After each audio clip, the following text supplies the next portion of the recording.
Good morning, and welcome to Flight 93 National Memorial.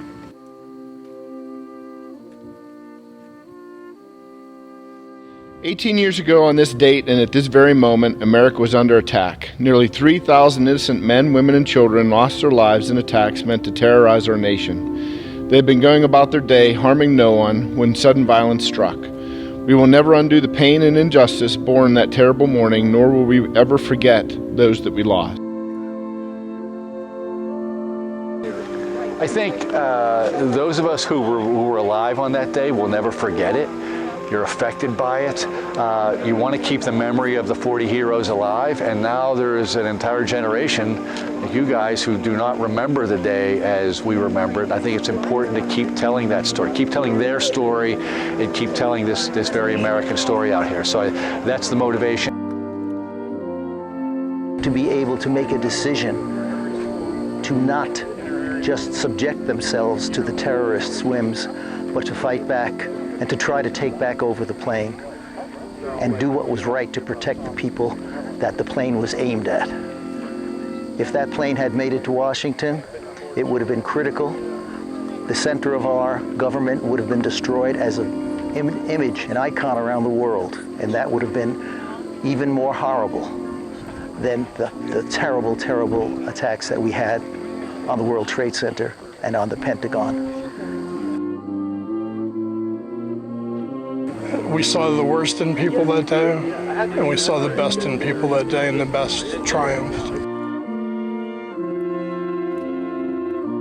I will always believe that I and many others in our nation's capital were able to go home that day and hug our families because of the courage and selflessness of your families.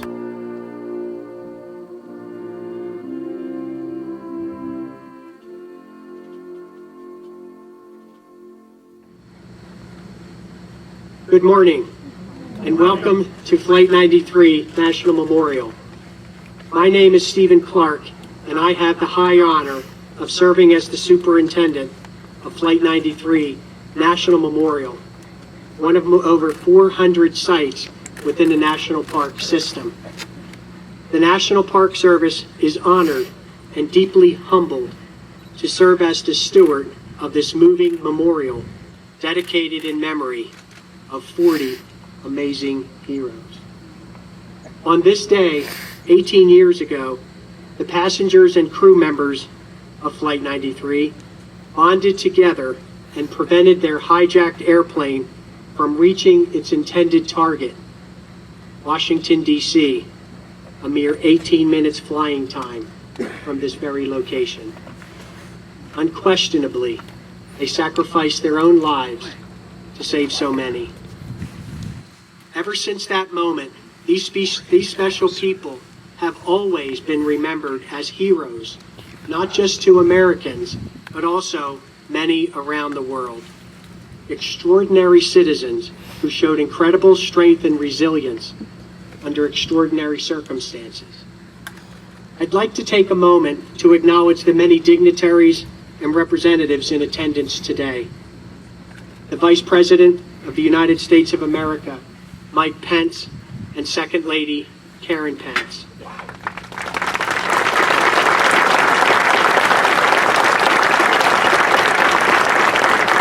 I'd like to recognize the Secretary of the Interior, Mr. David Bernhardt.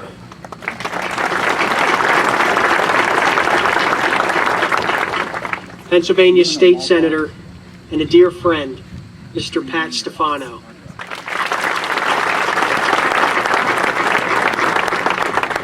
The President of Guinea. I cannot tell you how honored and humbled we are, Mr. President, to have you in attendance with your group. It truly is an honor. Thank you.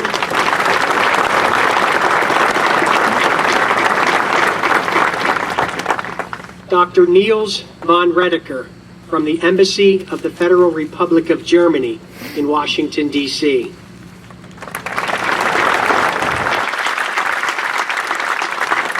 I'd like to recognize a dear man, a true gentleman, who has been instrumental for Flight 93 over these many years.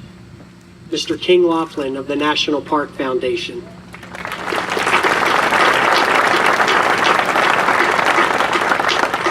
A gentleman I just met merely moments ago, but I can already say that Mr. Zukoff here is absolutely going to be a tremendous partner, and I'm looking forward to Mitchell's comments here this morning. Ladies and gentlemen, author Mitchell Zukoff.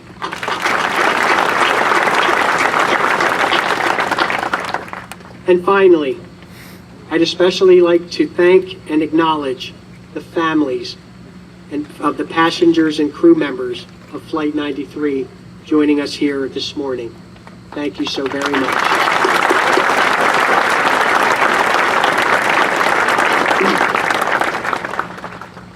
At this time, I would like to extend a very special thank you to the many, many volunteer ambassadors who represent Flight 93 National Memorial on a daily basis and help connect visitors to the individual stories of these 40 amazing people.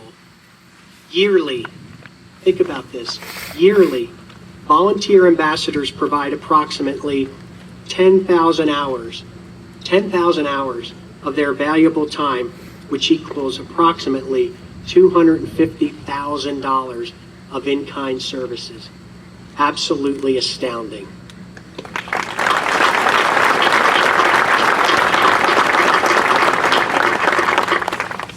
Ladies and gentlemen, I'd also like to acknowledge and thank our law enforcement officers, firefighters, emergency medical personnel, and members of our military for keeping this great nation safe each and every day.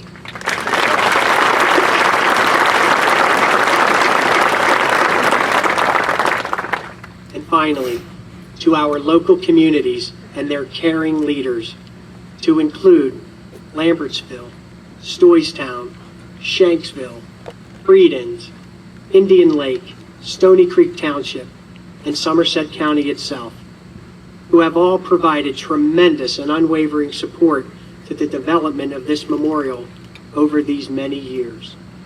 I thank you all. The poet, moved, inspired, and filled with the presence of his God, her God, wrote these words for us. How very good and pleasant it is when kindred live together in unity. It is like the precious oil on the head running down upon the beard of Aaron, running over the collar of his robe. It is like the dew of Hermon, which falls on the mountain of Zion.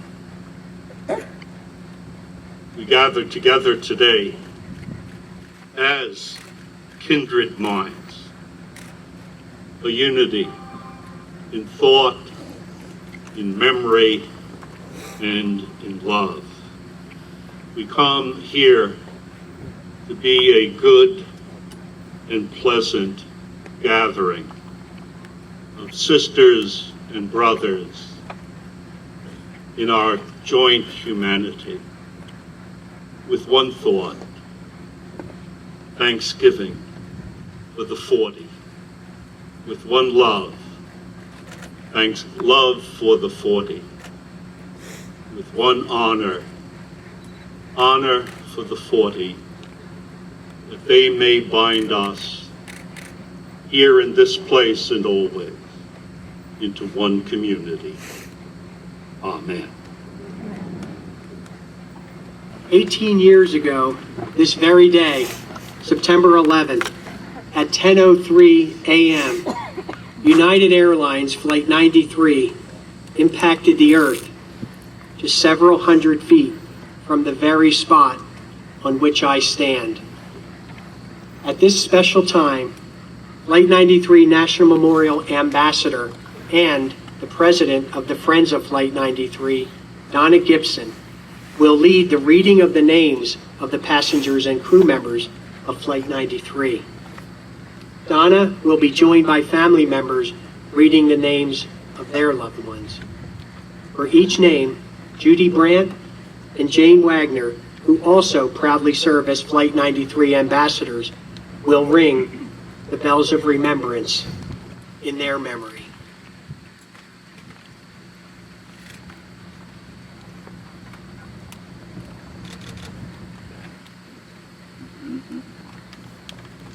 Christian Adams.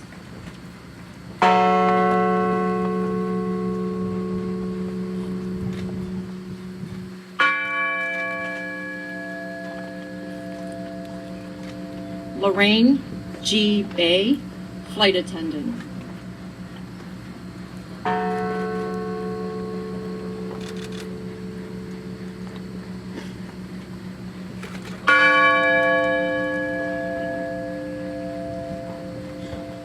Todd M. Bean.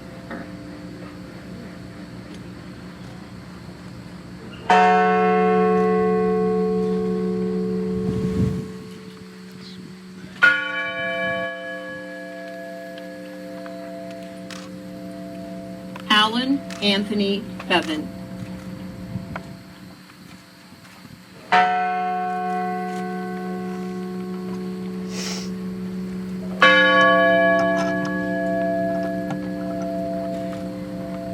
Mark Bingham.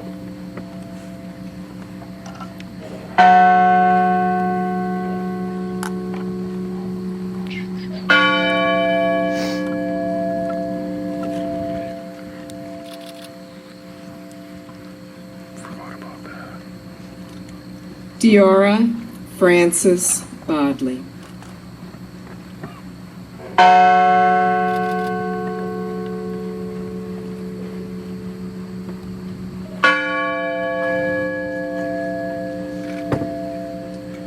Sandy Waugh Bradshaw.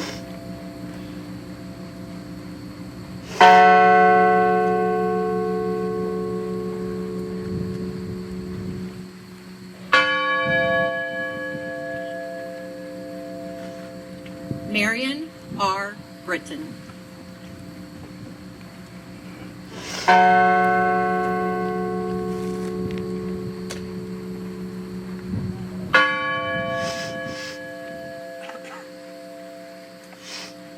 Thomas E. Burnett, Jr.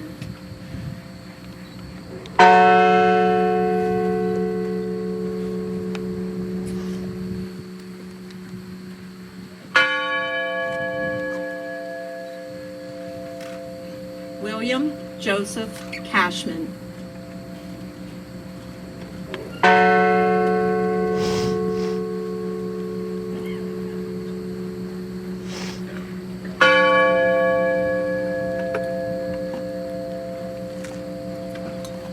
My sister, Georgine Rose Corrigan.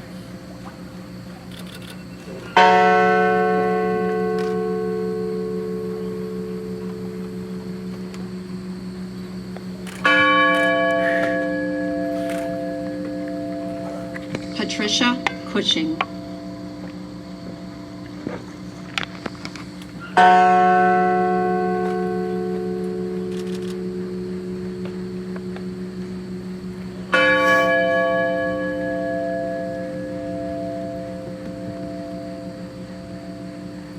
Captain Jason Dahl.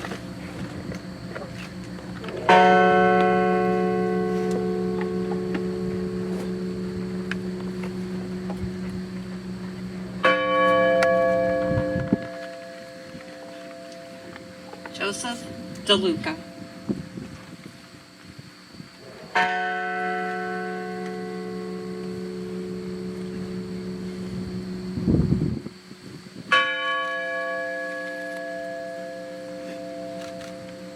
Patrick Joseph Driscoll.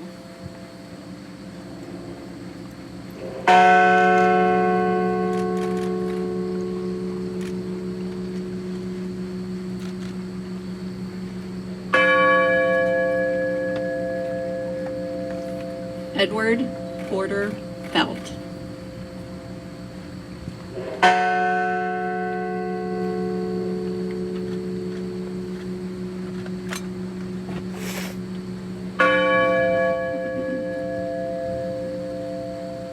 Jane C. Folger.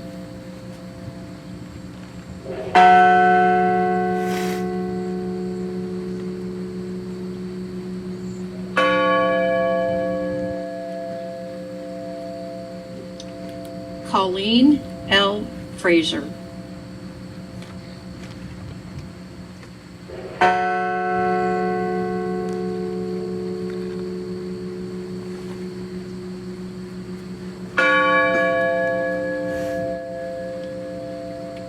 Andrew Sonny Garcia.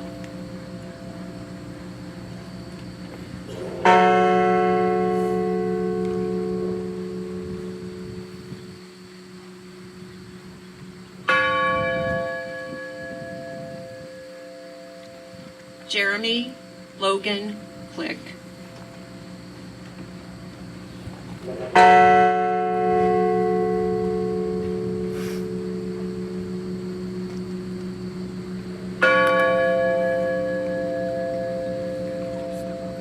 Kristen Osterholm White Gould.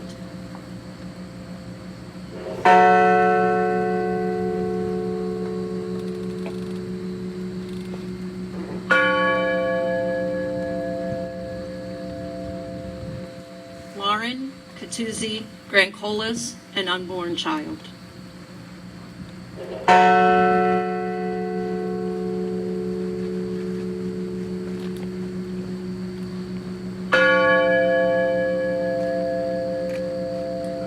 Wanda Anita Green, flight attendant.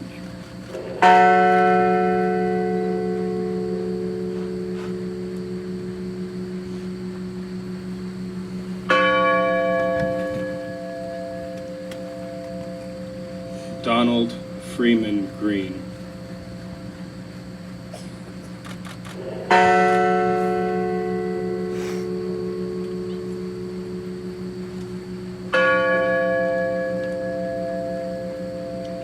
Linda Gronland.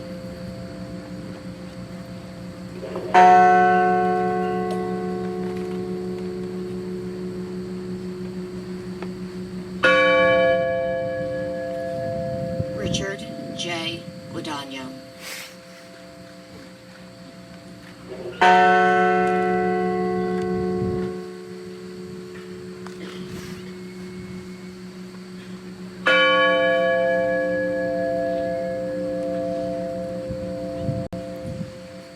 First Officer Leroy Homer.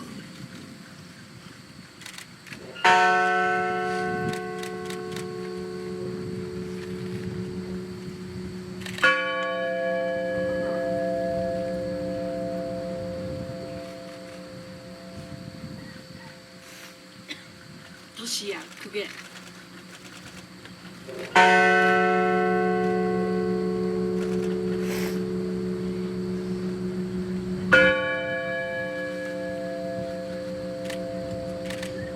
Looking forward to that great resurrection day, our beloved Cece Ross Lyles, my mother.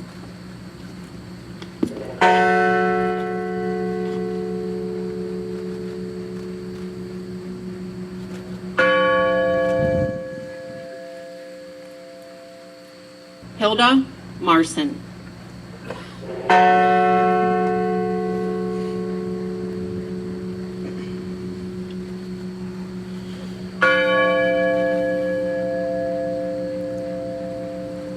Waleska Martinez.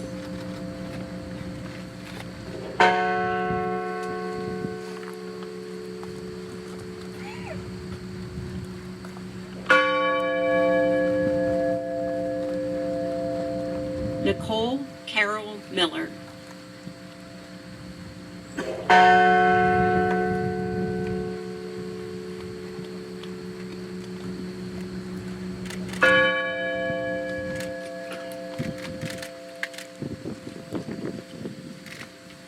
Our brother, Louis Joey Nagy II.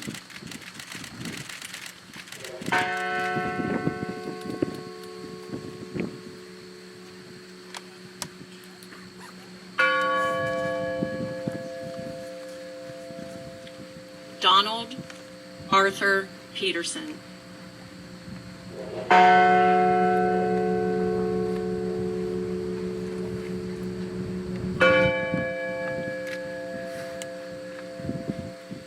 Jean Hoadley Peterson.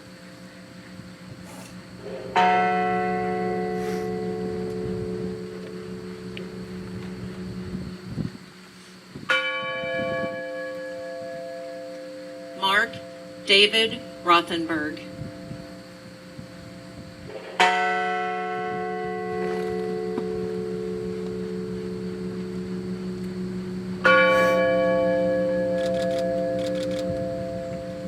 Christine Ann Snyder.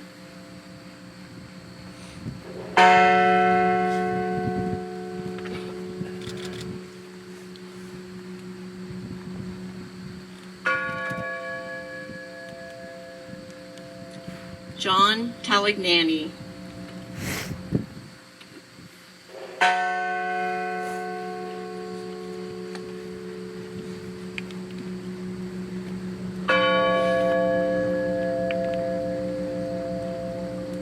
Honor Elizabeth Wainio.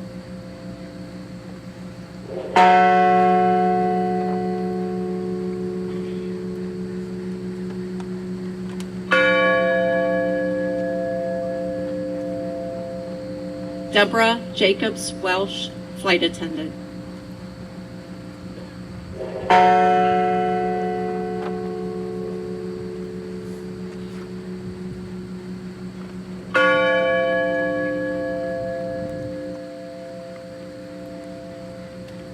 Albert Einstein once said, "There are two ways to live your life.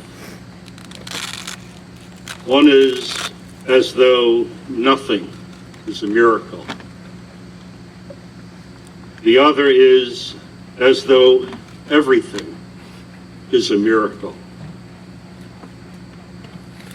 Today, we celebrate a miracle. Beyond race, beyond creed, beyond age, beyond place of origin,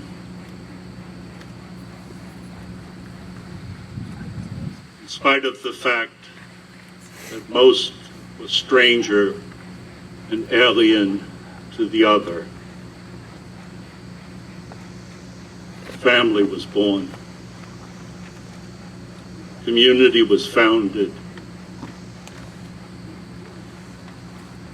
Strength was found. And decisions were made in what was the spur of the moment. We celebrate the miracle of the 40. But we always need to realize that miracle lies in all of our hearts, in all of our lives. Their miracle is our possibility. Their 18 years ago is our today and tomorrow. I ask you to join with me in a moment of silent prayer and meditation.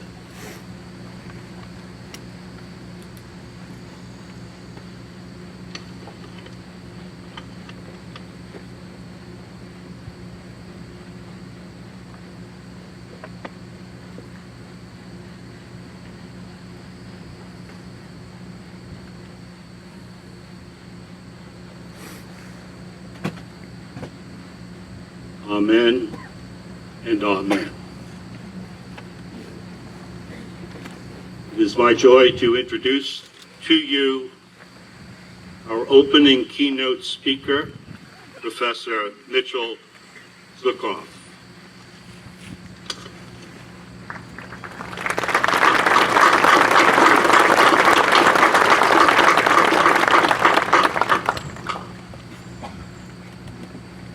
Thank you, Reverend Britton. Thank you to the families of Flight 93. We gather here on this 18th anniversary of 9/11 at a complicated moment in our nation's history, a time of hotly raging debates over the meaning of American values. I'm an author and a professor, and I'm not here to be political.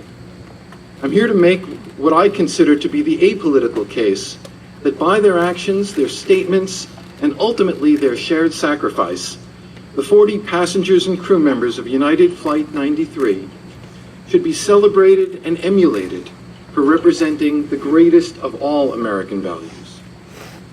When they boarded that flight in Newark, New Jersey, they came from an array of ethnic and racial backgrounds. They practiced a variety of religions. They held a range of political views. And then at 9:28 a.m., when confronted by terrorist hijackers, these 40 strangers set aside individual interests. Through phone calls, they collected information about what happened at the World Trade Center and soon after the Pentagon. They turned to one another, sharing what they knew from those calls and what they could see in front of them. And in mere minutes, they transformed into a cohesive unit and an unstoppable force. Again and again, in phone calls from the plane to the ground, they spoke of their planned uprising as a joint effort. Passenger Tom Burnett told his wife Dina, "A group of us are getting ready to do something." Flight attendant Sandy Bradshaw told her husband Phil, "Some passengers are getting hot water from a galley." Passenger Todd Beamer told Airphone Supervisor Lisa Jefferson, "A few of us are getting together." Flight attendant Cece Lyles told her husband Lorne, "We've got a plan." And passenger Jeremy Glick told his wife Liz, "Some guys are rallying together." And then Jeremy told Liz something even more remarkable. He said they were taking a vote. How American is that? Facing an existential crisis, they decided to vote on a response. From the phone calls and the recovered cockpit tapes, we know how that vote turned out. We know they banded together. We know they answered the call, "Let's roll." We know they fought bravely. We know they battled to the very end. At the cost of their own lives, the rebels of Flight 93 found a measure of success by forcing the followers of Al-Qaeda to crash the plane on the sacred grounds where we gather today. In their determination to save themselves, they saved countless others in the U.S. Capitol or the White House, and they gave us the first glimmer of hope at a terrible moment. Let me also note that the people, the good people of Somerset County, Pennsylvania, in their own way did much the same. When they raced to the land that they knew as the old Diamond T coal mine, they didn't ask who was on board the plane or where they were from or how they prayed. They only asked, "How can we help?" They have continued to ask and answer that question every day since, opening their arms to the world. Recently, I was emailing with Donna Glessner, founder of the Flight 93 Ambassador Program. She was struck by how in my book I named all 40 passengers and crew members in a section that details their heroism. We talked about why I decided to list them all, especially since in the narrative I didn't name everyone aboard all the other hijacked planes. The fact is, when writing about Flight 93, I felt I didn't have any other choice.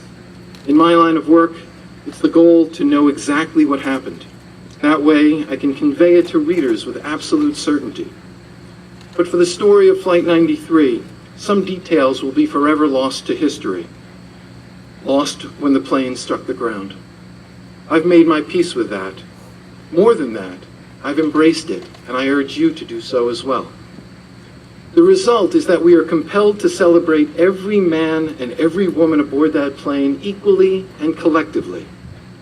Their story, like the American story, is about more than individual achievement or individual interests. It's about the power of what can be accomplished when people trust one another and find strength in one another. In doing so, the men and women of Flight 93 changed from strangers to partners, from fingers to a fist. As Abraham Lincoln said on another battlefield, one not far from here, it is for us, the living rather, to be dedicated here to the unfinished work which they who fought here have thus far so nobly advanced. It's my belief that the legacy of the passengers and crew of Flight 93, the work they so nobly advanced, was the cause of the common good.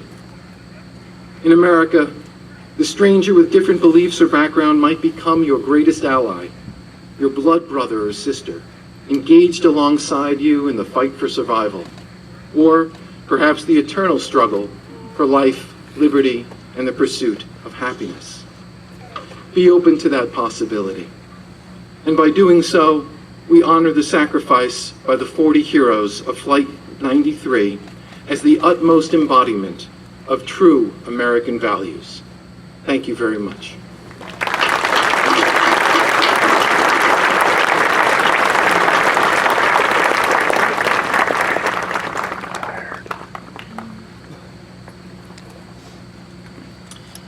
Thank you, Professor. Truly appreciate you being here with us this morning. Ladies and gentlemen, from time to time, people come into your life who you just know at that very moment that you meet them that they are something special. Gordy Felt, president of the families of Flight 93, is indeed one of those individuals. Gordy is the brother of Flight 93 passenger Edward Porter Felt. Over the last several years, I have gotten to know Mr. Felt on a personal level and have always admired his unwavering and steadfast dedication to Flight 93 National Memorial. Ladies and gentlemen, please join me in welcoming Mr. Gordy Felt.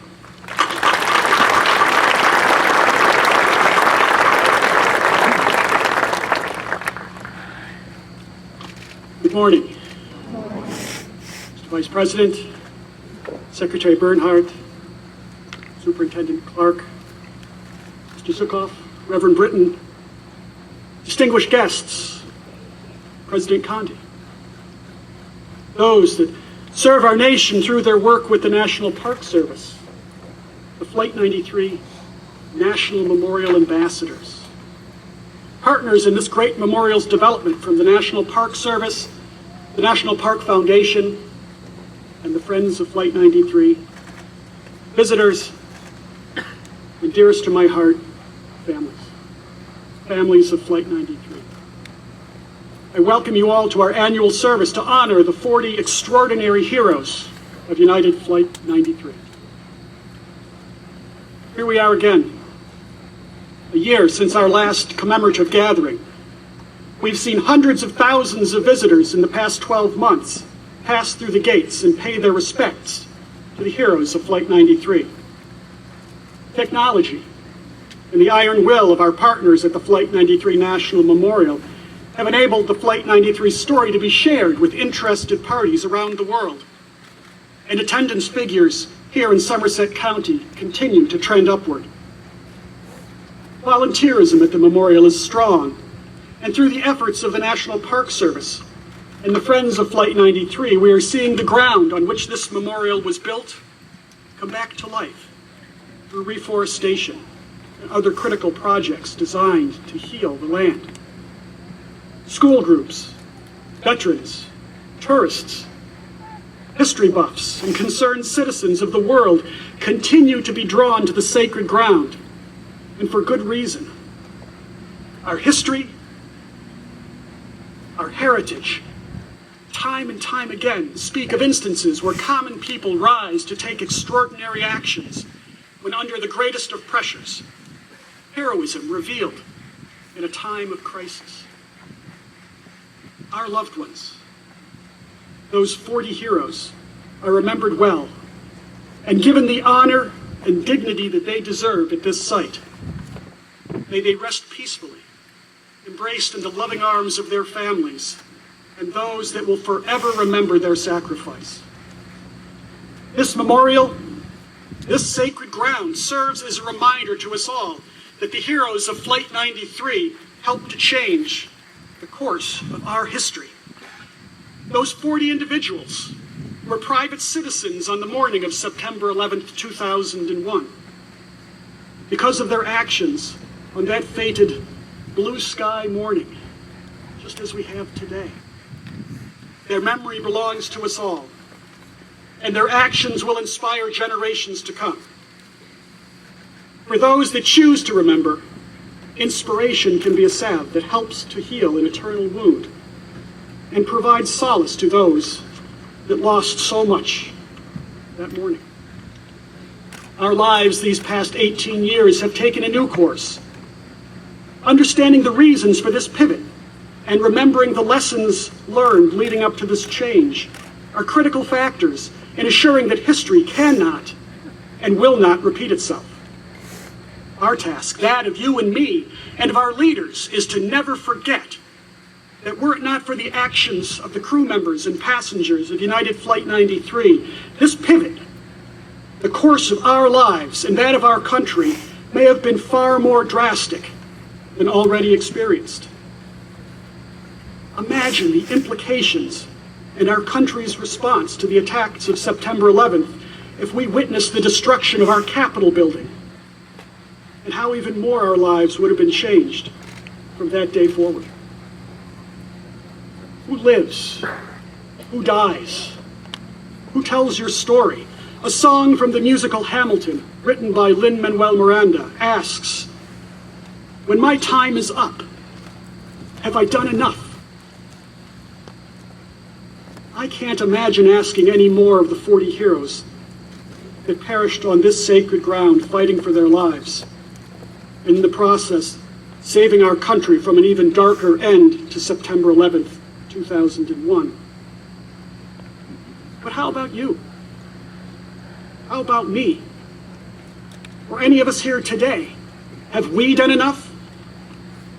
Are we letting the lessons learned on September 11th, 2001 affect decisions that we are making in 2019? Or have we filed those lessons away to be resurrected once a year on this day? I ask that you remember that any one of us could have been on board Flight 93 that morning. Any one of us could have been faced with the unspeakable horror of facing down evil incarnate.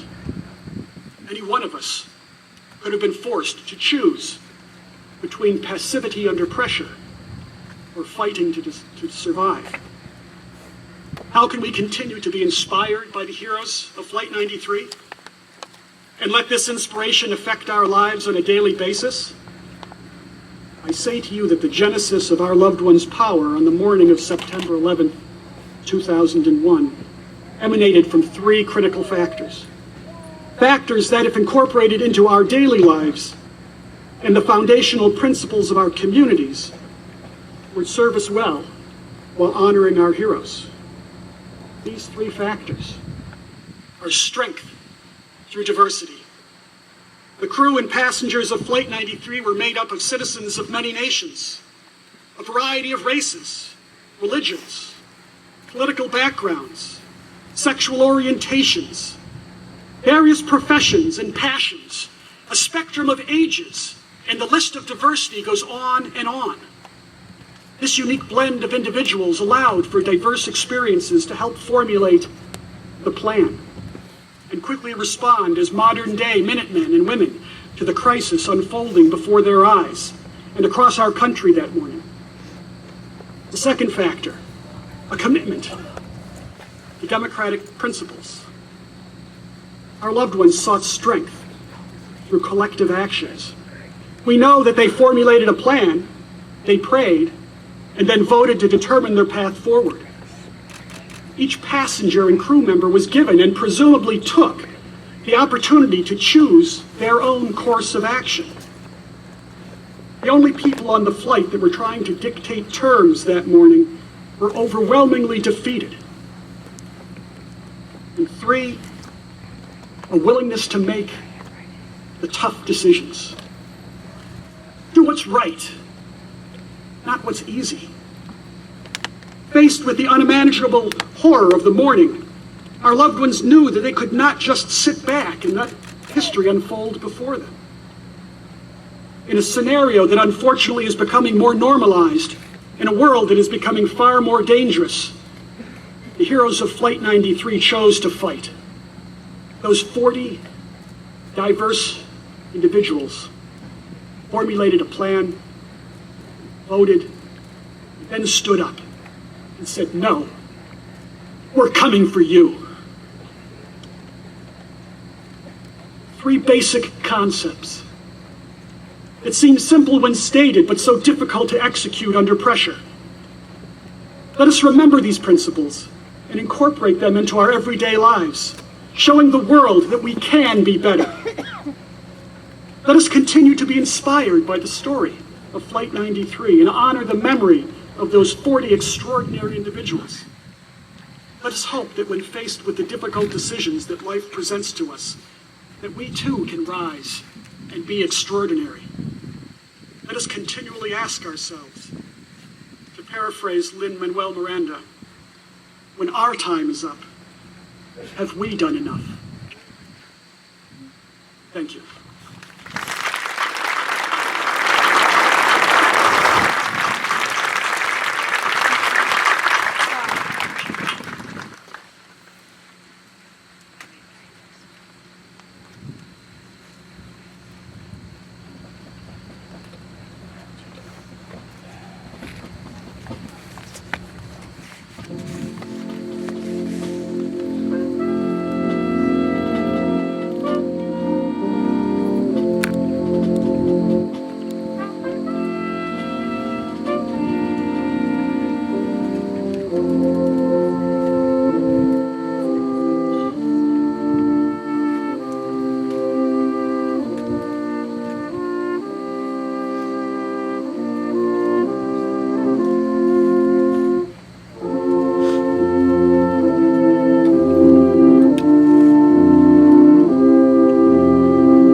thank you once again to you and your entire band. So fitting and absolutely beautiful. Ladies and gentlemen, thank you so much.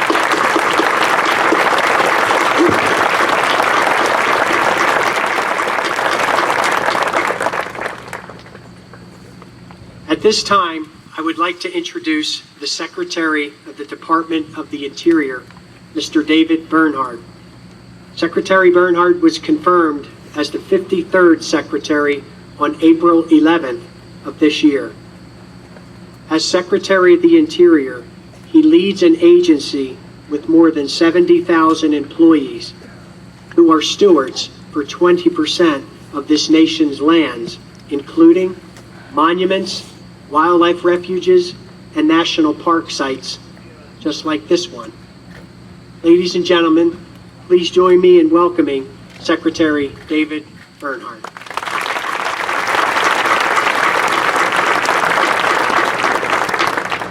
Good morning. I'm going to go off script for the first time in my life. I want to say there have been some great speeches in American history given outside in the state of Pennsylvania. Gordy, I think your speech was one of the most eloquent that I've ever seen.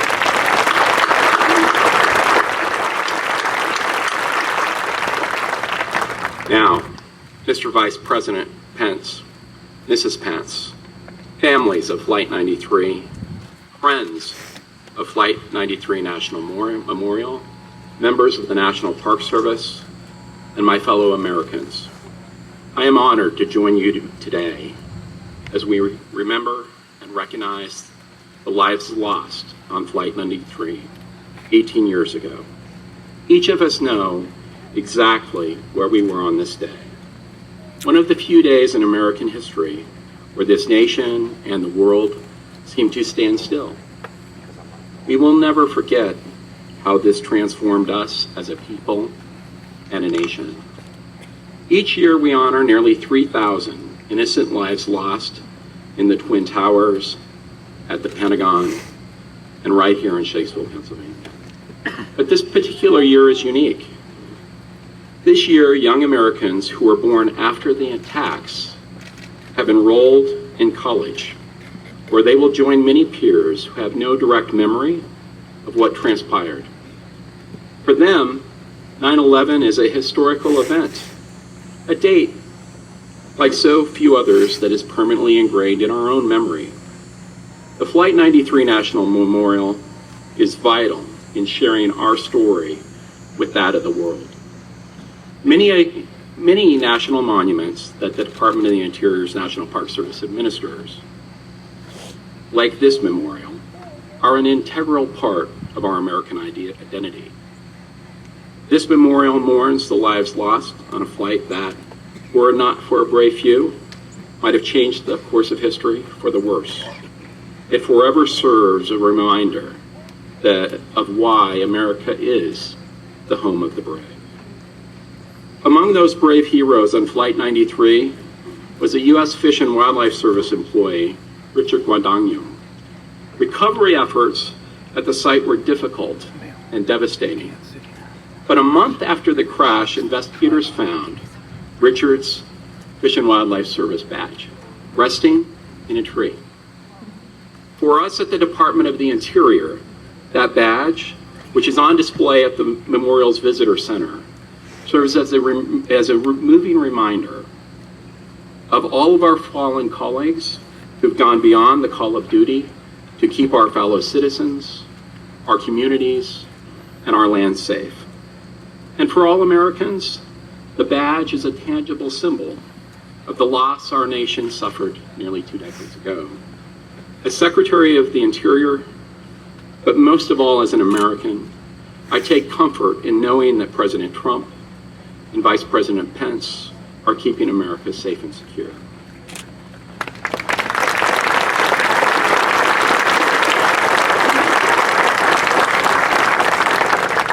President Trump knows firsthand the devastation the attacks brought to his city and this nation. And he and the Vice President are committed to keeping the American people safe from from forces of evil throughout the world. And they are, as we are, committed to honoring the heroes of Flight 93 and all the victims of 9/11. And now I have the honor of introducing the Vice President of the United States, Mr. Mike Pence. Please come up.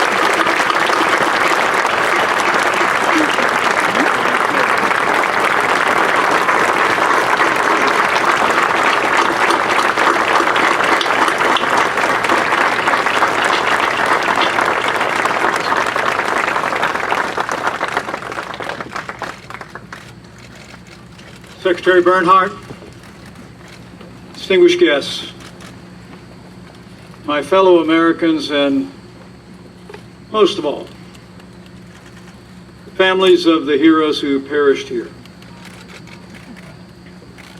It is September 11th again, and it is deeply humbling as Vice President of the United States to stand before you today at the Flight 93 National Memorial as we pause to honor the 40 heroic Americans who were lost in this place 18 years ago. Today, all across this country, Americans will pause to reflect, remember, and never forget the events of this day 18 years ago. In New York City, at the Pentagon, and here in Shanksville, Pennsylvania. Here, where a common field one day became a field of honor forever. On this most solemn of days, our hearts are also with the families of the 2,753 men and women who lost their lives at the World Trade Center, and the 184 men and women who perished at the Pentagon. The President just this morning paid his respects to the fallen outside the Pentagon. We gather, as President Trump said earlier today, in his words, as one American family, united by patriotism, bound by destiny, and sustained by faith in Almighty God.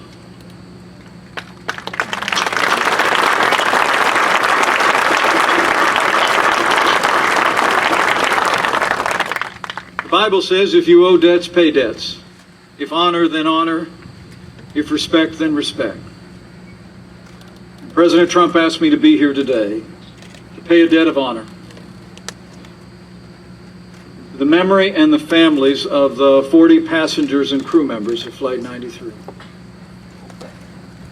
Men and women who rose up, who fought back, and who met unspeakable evil with selfless heroism and American strength.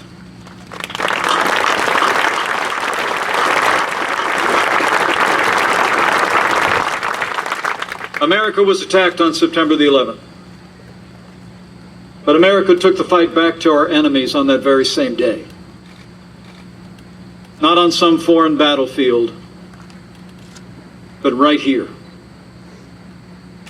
in the skies above these fields, where the heroes of Flight 93 were forged.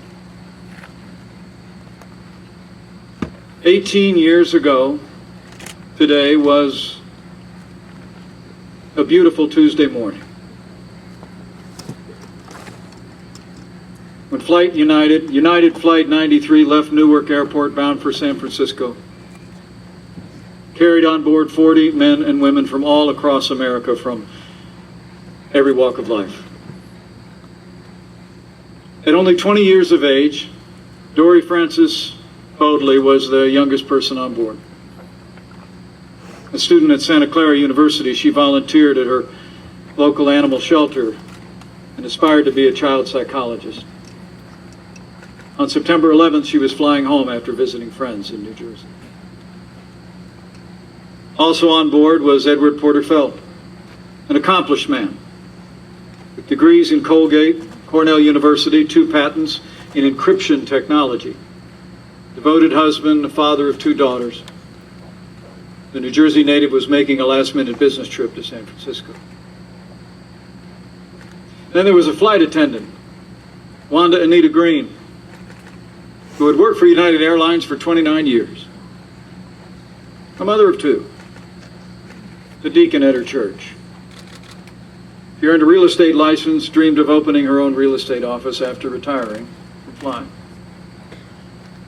And Richard Guadagno, as you just heard, a dedicated public servant, project manager for the U.S. Fish and Wildlife Service, where he'd worked for 17 years. On September 11th, he was going home after celebrating with his parents, sister, and family his grandmother's 100th birthday. A lawyer, public relations executive, an antique dealer, a World War II veteran. As you've heard so eloquently from this podium already this morning, they were ordinary Americans, but their heroism would inspire the nation. When they took off at 8:42 a.m., their flight must have seemed just like any other.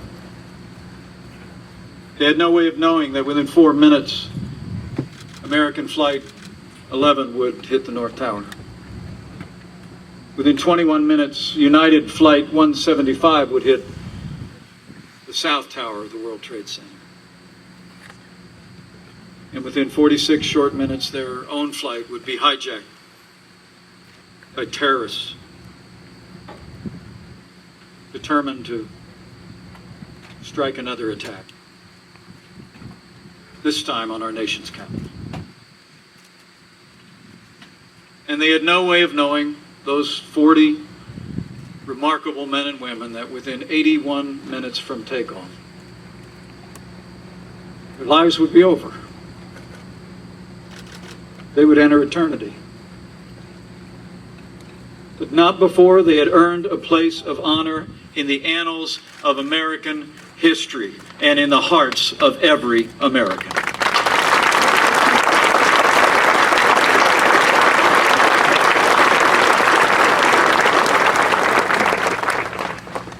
It was 9:35 in the morning when the plane diverted toward Washington, D.C. And immediately the men and women of Flight 93 sprang into action. They began calling their loved ones and soon learned of the attacks that were gripping our nation. When Tom Burnett's wife told him about the attack on the Pentagon, he replied, "We have to do something." And so they did. At 9:47 a.m., Jeremy Glick told his wife that the passengers were voting on whether to charge the cockpit. And he later told her that those on board voted to act. So they did. Talking with her husband on the phone, flight attendant Sandy Bradshaw uttered words that captured perfectly her and the passengers' clarity of purpose. She said, "Everyone's running to first class. I've got to go. Bye." And in the midst of the chaos, a young husband and father, a man starting a business career, prayed the Lord's Prayer with an airphone operator and recited a verse from the 23rd Psalm. Only then to speak words that would echo the resolve of a nation. Let's roll.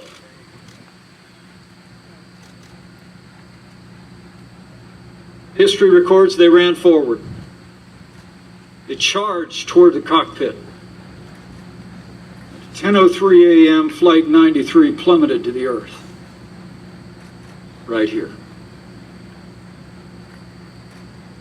In the early days after the attacks, a Pennsylvania state trooper hung an American flag on an old drag line, sitting atop a hill overlooking this crash site. But now, 18 years later, there stands a memorial, and an even more fitting tribute to the courage and sacrifice of that day. Just not far from here stands a 93-foot tall Tower of Voices, which today holds 8 chimes, each with a different musical note, to symbolize the voices of all of those lost 18 years ago. When played together, the notes form a perfect harmony, just as in their final moments, the men and women of Flight 93 worked in concert to defend our nation, defend our capital, and defend our way of life.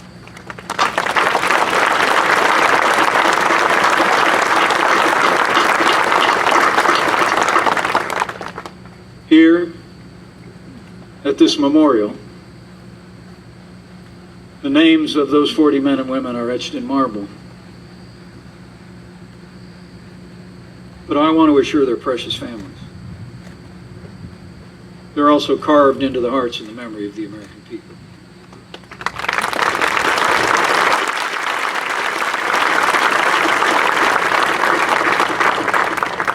The Bible tells us that the Lord is close to the brokenhearted. And that's our prayer for you this day and every day. And it's our prayer for all of the families all across our nation who meet this day each year to remember a personal loss. We're with you. With the families gathered here, you honor us by your presence.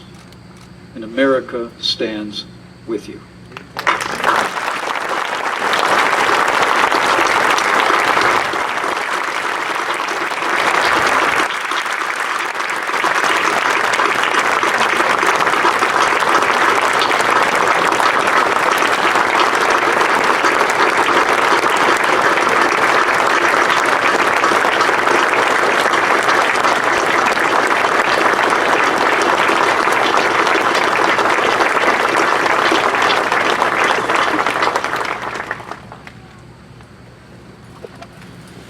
The American people will never forget or ever fail to be inspired by the courage of the men and women of Flight 93. We honor them by remembering them. And we honor them by resolving here and now that we will do as they did, each of us, in all of our varied roles, to prevent such evil from ever reaching our shores again. When Flight 93 went down, the heroes aboard were the first of a new generation of Americans to rise up as citizen soldiers in what would come to be known as the global war on terror. After September 11th, the rising generation of the new millennium also answered the call. And recruiting stations across the country had lines around the block. Since this day 18 years ago, 5.5 million Americans have stepped forward to defend our country by enlisting in the armed forces of the United States, and we honor each and every one of them today.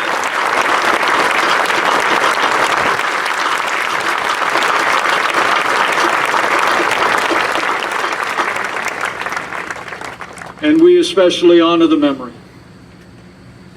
of the nearly 7,000 other Americans who gave their lives on other fields of battle since this day 18 years ago. To their families looking on, we pledge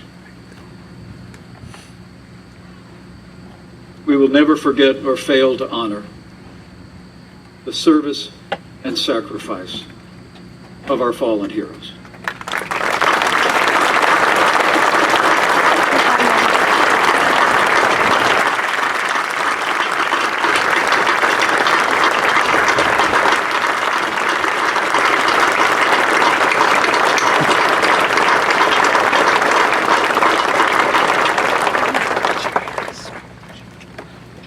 Today we honor those who fell on this hallowed ground. And in honoring them, we also honor every fallen hero since that day. We honor them by remembering their sacrifice. And as President Trump has done from the first day of this administration, we also honor our fallen by ensuring that the men and women serving in our armed forces today have the resources, training, and equipment to accomplish their mission and defend this nation. And this we will always do.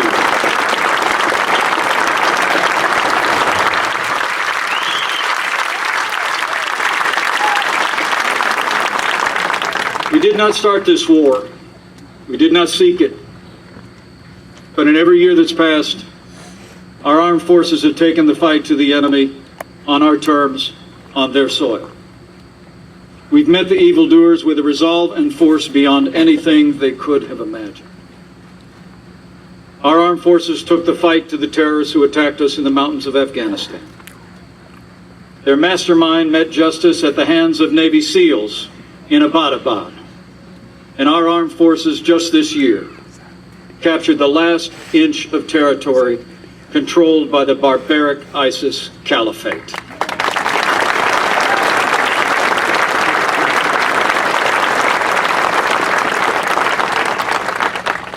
But the threat of terrorism remains, and I can assure you, under this Commander-in-Chief, our armed forces will never relent until the earth is purged of the scourge of radical Islamic terrorism.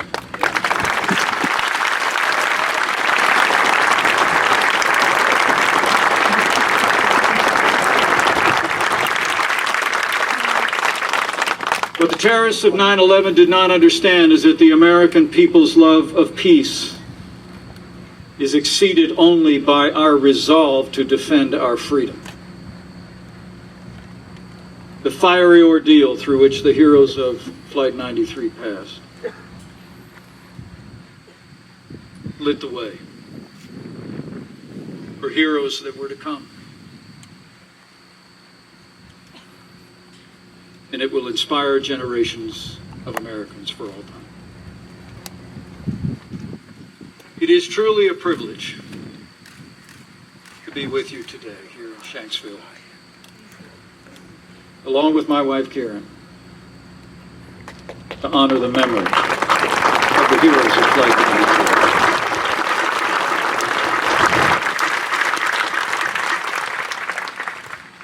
I pay tribute as Vice President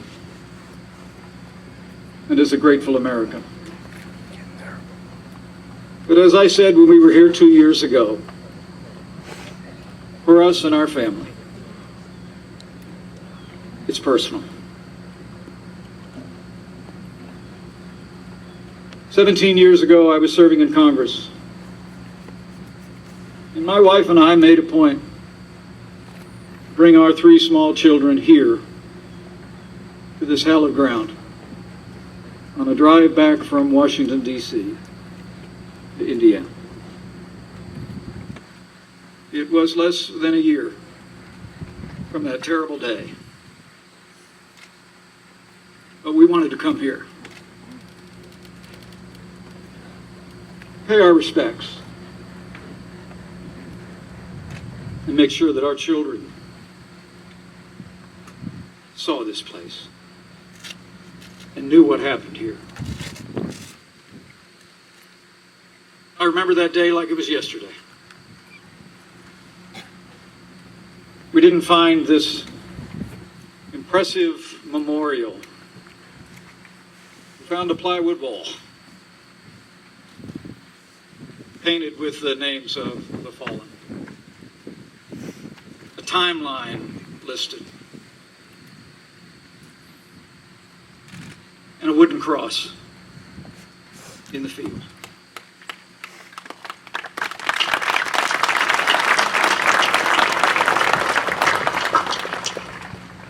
With the help of one park ranger, we learned of the sequence of that day. And I remember asking the ranger, If the United States Capitol was the target, at what time would the plane have reached the Capitol building? And what she told me, I'll never forget. For at the time she mentioned, I, along with hundreds of others, was standing near the east front of the House of Representatives.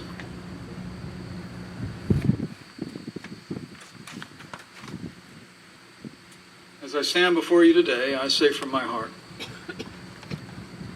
I will always believe that I and many others in our nation's capital were able to go home that day and hug our families because of the courage and selflessness of your families, the heroes of Flight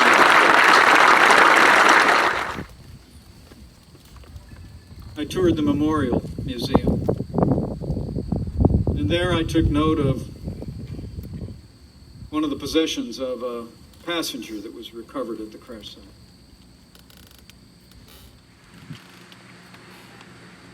Among what was left of what Todd Beamer brought on board was a book titled A Life of Integrity by Howard Hendricks. As I looked at the display through the glass, I was struck by the book's title and how perfectly it represented what the men and women of Flight 93 demonstrated on that day, 18 years ago. Shortly thereafter, I purchased a copy of the same edition of that devotional book. And it has flown with me every day since on Air Force Two as a quiet tribute, not just to the man, but to all the passengers and crew of Flight 93. To all you volunteers.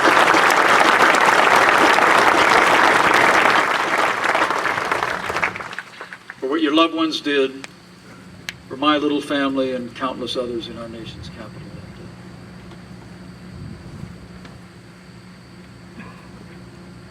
Thank you. When heroes fall, words fail. For no greater love has a man than this, that he should lay down his life for his friends. This then is what the heroes of Flight 93 did. And it's important that we tell their story. I'm grateful that all of you are here today to hear it one more time. It's important that we tell their stories. Because as has already been observed, a whole generation of Americans has come of age with no personal memory of 9/11. So the rest of us, my fellow Americans, must tell the story. We must never forget and never fail to honor the memory of those who were lost here in New York City and in Washington, D.C. And this we will do. We will tell their story. We will honor their memory, always.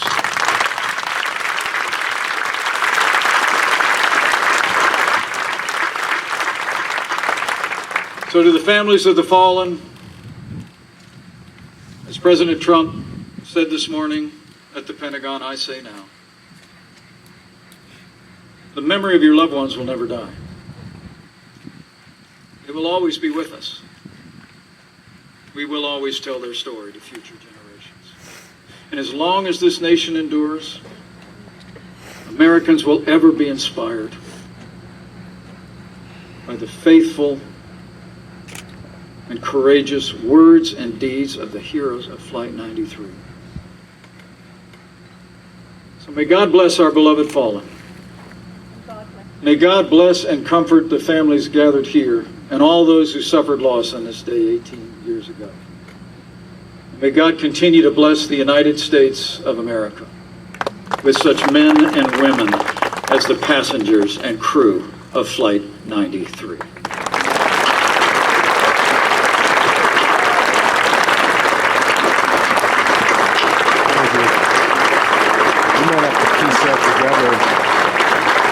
will be entertaining.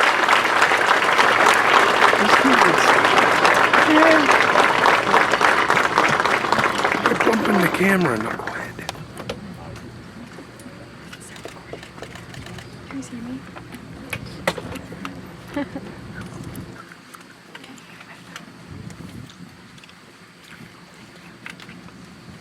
Please be seated.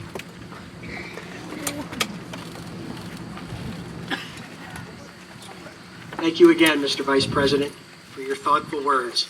And again, it is truly an honor to have you and the Second Lady with us today. As many of you know, Vice President Pence also joined us, as he mentioned, for the 16th annual observance 2 years ago.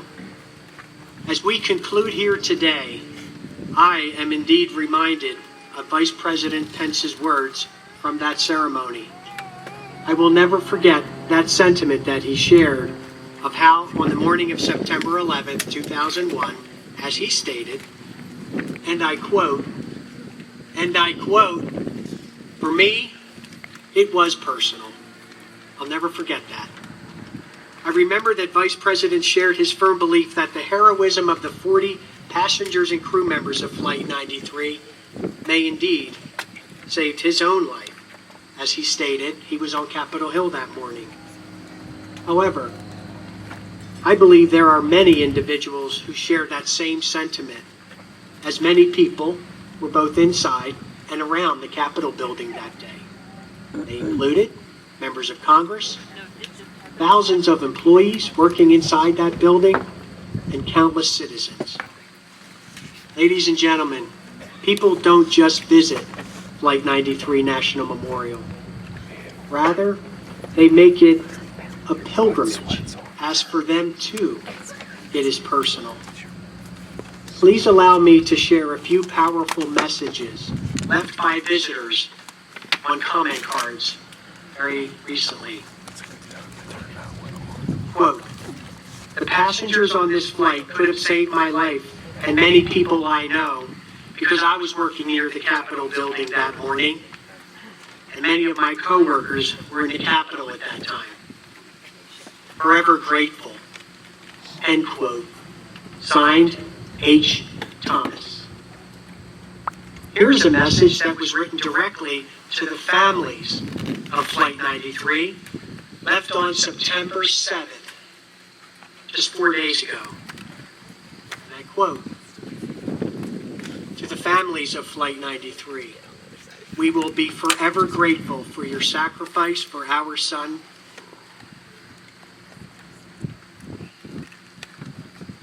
Kevin, was working in the Capitol that day." End quote. And finally, a powerful message left on August 24th of this year. Quote, "Thank you for your brave, selfless actions in the midst of evil. Because of you, thousands more were saved. Our nation is forever thankful, and your memory will forever be remembered." Signed, a grateful American. As it is clear from the 3 examples above, it is very common to have powerful testimonials that mirror the Vice President's meaningful words, both today and also in 2017, left behind by visitors who visit Flight 93 National Memorial. Their monumental sacrifice was most certainly not in vain.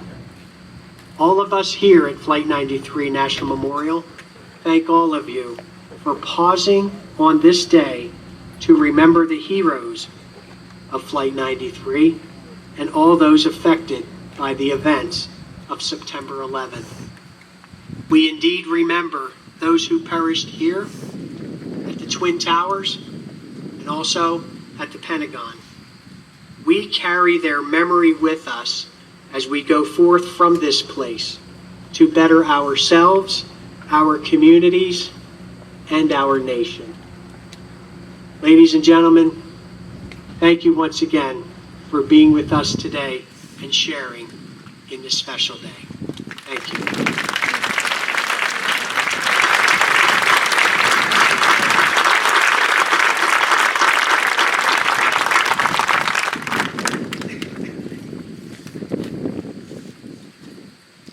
this time, the Vice President, the Second Lady, Gordon Felt, and the Secretary of the Interior will lay a wreath in the memory of the 40 heroes.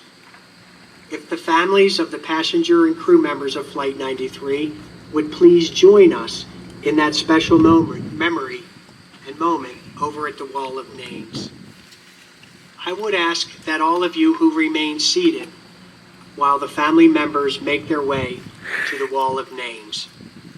When indicated to do so by a National Park Service representative, all of you will also be cordially invited to join at the wall. Once again, thank you all for joining us today and helping us honor the memory of the passengers and crew members of Flight 93. Thank you.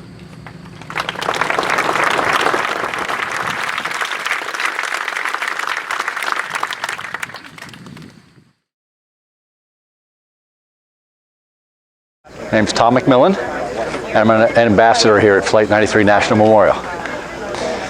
I'm from Pittsburgh, and I was just obviously affected by the events of September 11th, and this one was so close. We're driving out here only a few months after the crash, and there was nothing here. It was just an open field. There was a few benches up. You could look down at a fenced area. It was still under investigation back then, so you couldn't even get close. It was really in the middle of nowhere, and because of that, I just became involved. And as the local citizens here started a group called the Ambassadors, where you could kind of tell the story to visitors. I became involved in that. I got involved with that about 2012, where the idea sprung, and I kind of wanted to read a book about Flight 93, and there wasn't one. So somebody had to write one, so I figured I might as well try. And the folks here were very open to that. They had collected, it was interesting to me, they'd already collected a lot of oral histories from people involved, family members, first responders, firemen, local people. So they had all this history in folders, but no one had written it. So that was a great resource. And I really tried to go from the beginning to the end of the story, from the story of the hijackers, how this all happened, the passengers and crew telling their personal stories, as much as we know of what happened on the plane, and then actually the crash is only halfway through the book, because there's so much of the after story, the creation of this memorial, what the families did, and then the dedication of this part of the field on the 10th anniversary. I think those of us who were alive on that day will never forget it. You're affected by it. You want to keep the memory of the 40 heroes alive, and now there is an entire generation like you guys who do not remember the day as we remember it. And I think it's important to keep telling that story, keep telling their story, and keep telling this very American story out here. So that's the motivation. I was just out here a few days ago, and the visitation was immense. There were so many people here. So it's very exciting to see people still being very engaged, and young people be engaged and trying to learn the story of Flight 93. My name's Terry Schaefer. I was the fire chief of the Shanksville Volunteer Fire Department in September of 2001. Well, it wasn't an immediate thing for me. I work in Johnstown, but I got the word right away and left there, so I was about 35 minutes behind everybody else. So my first instinct was to get ready and come find my assistant chief, who was here and had command of our fire department. But when we got here, it was pretty much obvious that there was no rescues to be made here. The whole field on both sides of this wall were covered with debris, small pieces of the plane. Really the only large pieces of plane you could see were the tires and the turbines and some bigger pieces that had the windows in them. Our people, the first thing they did was help them with the fire extinguishing. It was still burning. That's something none of us will ever forget, because it's a combination of jet fuel burning and human flesh, and it was really a tough thing. But after that, first class in the cockpit had gone in a fireball down through the field, caught the hemlocks on fire, so that was our second priority after they hit the main crash site. So they were working on that, trying to keep the fires down, because the investigators that kept coming were starting to look for evidence and artifacts, that sort of thing. Oh yeah, it was beautiful, just like this today, thinking nothing was going to happen, and then we were aware of everything that was happening. in New York, and I don't think I knew about Arlington until later in the evening because I was on my way here and concentrated on this. But it was just like disbelief, what's happening to our country. And once we were here, we didn't know if there were other planes falling at other places or trying to take other things out. So it was a pretty scary time for all of us. What drives me now is the never forget. I mean, as all the speakers said today, it's very important that we pass this on to the next generation. I'm sure none of these people have any recollection of what happened that day. So it's important for our generation to get out there and get the word out there and make sure that this, along with New York and Arlington, are not forgotten. And we always remember what happened on that day. We saw the worst in people that day, and we saw the best in people that day, and the best triumphed. Good afternoon. My name's Alan Hantman.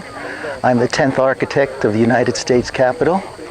It's an honor to be here today with everybody who is paying honor and respect to the 40 people on Flight 93. Those 40 people saved my life. I was in the United States Capitol at the time, as were thousands of other people while this flight was headed towards us. The ability of them to vote together, for them to be able to make a decision to not just subject themselves to the terrorists' whims, but to fight back and to try to take back over the plane and do what was right to protect the people that the plane was aimed at. If that plane had made it to Washington, it would have been critical. The center of our government would have been destroyed as an image, an icon around the world, and that would have been even more horrible than the terrible, terrible attacks that we had on the World Trade Center and on the Pentagon. So these people need to be honored, and you young folks coming up now, it's a joy for me to see you trying to understand, to know what had really happened and what happened in years past before you folks were born. Because this was a critical time in our history and very important for us to pass it on to the future generations. So welcome to Flight 93 National Memorial. My name is Katie Kordak. I am a park ranger here. Currently I'm in the acting role of I'm the volunteer coordinator and the public information officer here on site. So today I'm going to walk you through the memorial and the different parts of the memorial that visitors can come and see. Right now we're at the Visitor Center complex, and this is basically the first stop when people come into the national park. And right in front of us is the flight path, and that's that black sidewalk that's going to pierce through the concrete walls of the Visitor Center and take us out to the overlook where you can see the crash site, the wall of names, and the debris fields. So the quote, "A common field one day, a field of honor forever," comes from Stephen Ruda, and he was a fire chief captain in Los Angeles, California. And at a Super Bowl party following September 11th, they had been making a quilt to come out here and give to the passenger and crew members at the temporary memorial. And he writes these words on one of the quilt patches, and it is left here on the chain link fence that was the temporary memorial, and it becomes the motto here of the National Memorial.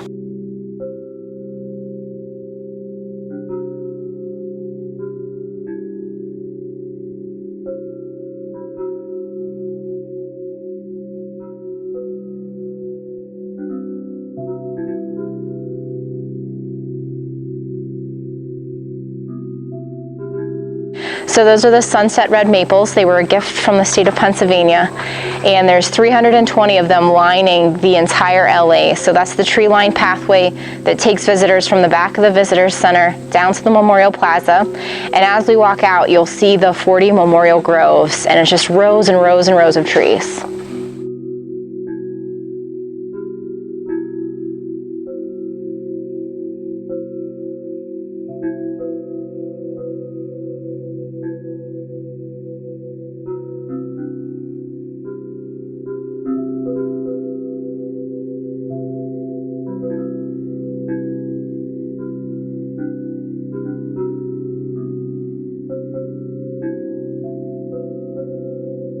So the wooden gate is only opened on September 11th, 2001, and it's our ceremonial wooden gate.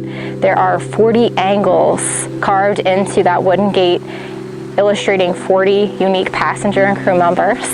And it's made out of hemlock, the eastern hemlock being the trees right in back of the crash site, most devastated by the impact of Flight 93, but also that symbol that you'll see throughout the memorial with the diagonal lines. And at the very end of the flight path, black granite walkway, the time stamped engraved 10:03 and 11 seconds, the impact of Flight 93. And at the very end of the flight path, the sandstone boulder indicating where Flight 93 went down on September 11th.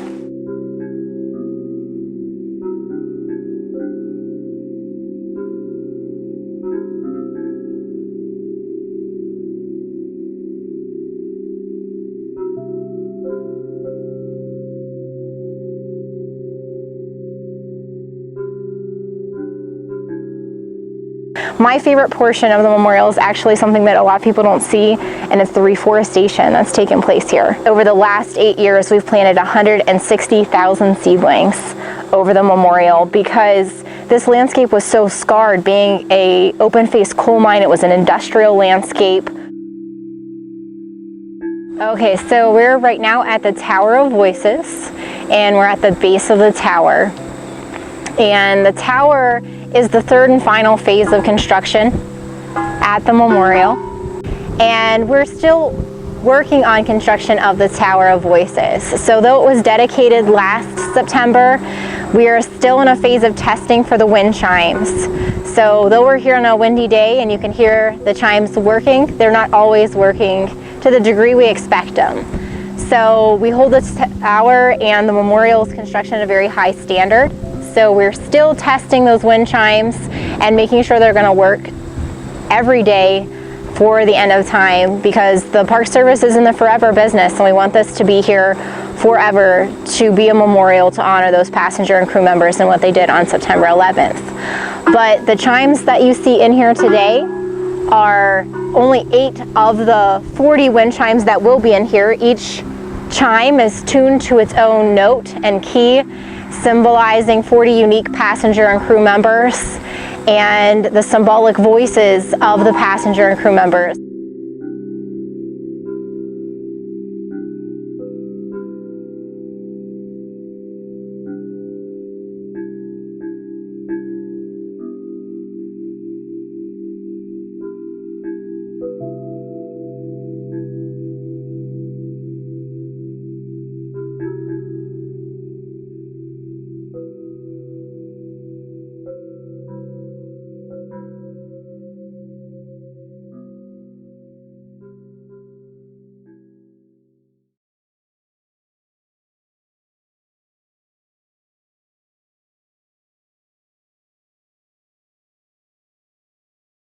Sure. My name is Gordon Felt. I'm the brother of Edward Felt, who was a passenger on Flight 93, the flight that went down September 11, 2001. My position is the president of the family organization. Soon after the flight went down, the families got organized when we saw that there was going to be the kind of the genesis of a memorial to the heroes of Flight 93 for about 12 of the 18 years now. How did you find out about the event? Well, the morning of September 11th, it was a beautiful blue sky morning, and like most Americans, I was going about my day. I first heard of the events taking place on the radio, that something had happened in New York. I got in front of a TV and watched. After we heard the first plane that went in, while watching TV, we essentially saw the second plane go in. I knew my brother was traveling that morning. I wasn't, at that point, it never crossed my mind that he would have been involved in one of the 4 planes that were taken over that day. So I was aware of what was going on. I didn't become aware of the potential that Ed, my eldest brother, was involved until later in the morning on September 11th, and then final confirmation it came early afternoon when we heard that his plane went down and there were no survivors. Besides the organization that you put together with the families of Flight 93, What supports have you found or learned from the local communities following this tragic event? Well, the local community have really opened their arms and extended themselves to us in every imaginable way, from potluck dinners early on to just friendships that have been forged over the years. You know, again, we all were, when we first were brought down here shortly after September 11th, that after the tragedy, you know, we didn't know anybody. You know, most of the families didn't know each other because obviously the passengers on the plane, for the most part, with a few exceptions, didn't know each other. We were kind of thrust together and had to kind of deal with this loss. And if it weren't for the support system of the local community, it would have been all the more difficult for us. I mean, certainly the Red Cross was fantastic and very helpful, and there were churches and other civic groups in the area, but you know, for me, it really was those individual people that just opened their arms and just embraced us. And to this day, all the families feel a very close connection to the Somerset County region. Well, definitely stronger. Certainly that morning, you know, we were bent about as far as you could be bent without being broken, and yet, you know, the images of, you know, in New York, those workers and those first responders, well, and the first responders here, you know, Terry Schaefer, you know, the chief of the Somerset, you know, or the Shanksville Volunteer Fire Department, he and his men and women, you know, they ran straight out to that crash site and you know, what was going on in New York and what was going on in the Pentagon. And that really showed the resolve. And then when the president, you know, got on TV that evening and said, we're going to get the people that did this, and we're going to hold them accountable. I think that we really saw that resolve. So, you know, in the long run, I absolutely, I think it has made us a stronger people, and hopefully we've learned some lessons that will help us avoid this kind of incident in the future. You know, that's a great question, because I mean, we lost, you know, 3,000 people that morning, and you know, the ripple effect of those 3,000 people and all the family members and all the friends and all the neighbors, you know, that lost people, and you know, how do you respond not only to those individual losses, but you know, as a country, you know, going back to your question, into our psyche, you know, how do we deal with that kind of body blow and move forward? And it's different for everybody. You know, some people, you know, to this day, really struggle in a very debilitated way and haven't really recovered from their loss. You know, others found help in therapy. Others, you know, have kind of withdrawn into themselves and don't discuss or kind of just stay away from the topic. We've got family members that have yet to come out to the memorial because it's just too difficult for them. You know, for me, it wasn't about, you know, seeing a therapist, but it was really more about kind of the therapeutic process of helping to assure that the story and the memories and the memorial will always be there. So kind of diving in and immersing myself in the memorialization process. And that's kind of how I was able to turn some very angry, very dark feelings about the loss of my brother into something that I feel has certainly for me been more productive and in a much more healthy response. You know, I had an opportunity last November to go down to Guantanamo Bay, to the military base, and look at Khalid Sheikh Mohammed, who was the mastermind of the September 11th attacks, and I obviously wasn't able to speak with him. I talked to his attorneys, and you know, what many people don't realize is that whole process of justice is still taking place, and actually the court system, it's called Camp Justice, where those trials are taking place. You know, I had a chance to talk to his attorneys to try to get a sense of, you know, is there any sense of regret? Is there any sense of remorse? And there isn't. And I think that, you know, in my mind, I don't think I would want to talk to him I don't think I would want to give him that opportunity. The important people about September 11th weren't the terrorists. The people that we want to honor and we want to remember, and the stories of the actions and the memories of the individual people are those thousands of people that were killed and the tens of thousands of people that responded to the tragedy in the way that they responded. That's the story of September 11th. It's not about a group of what I consider very insignificant people that were just lost and misguided and evil.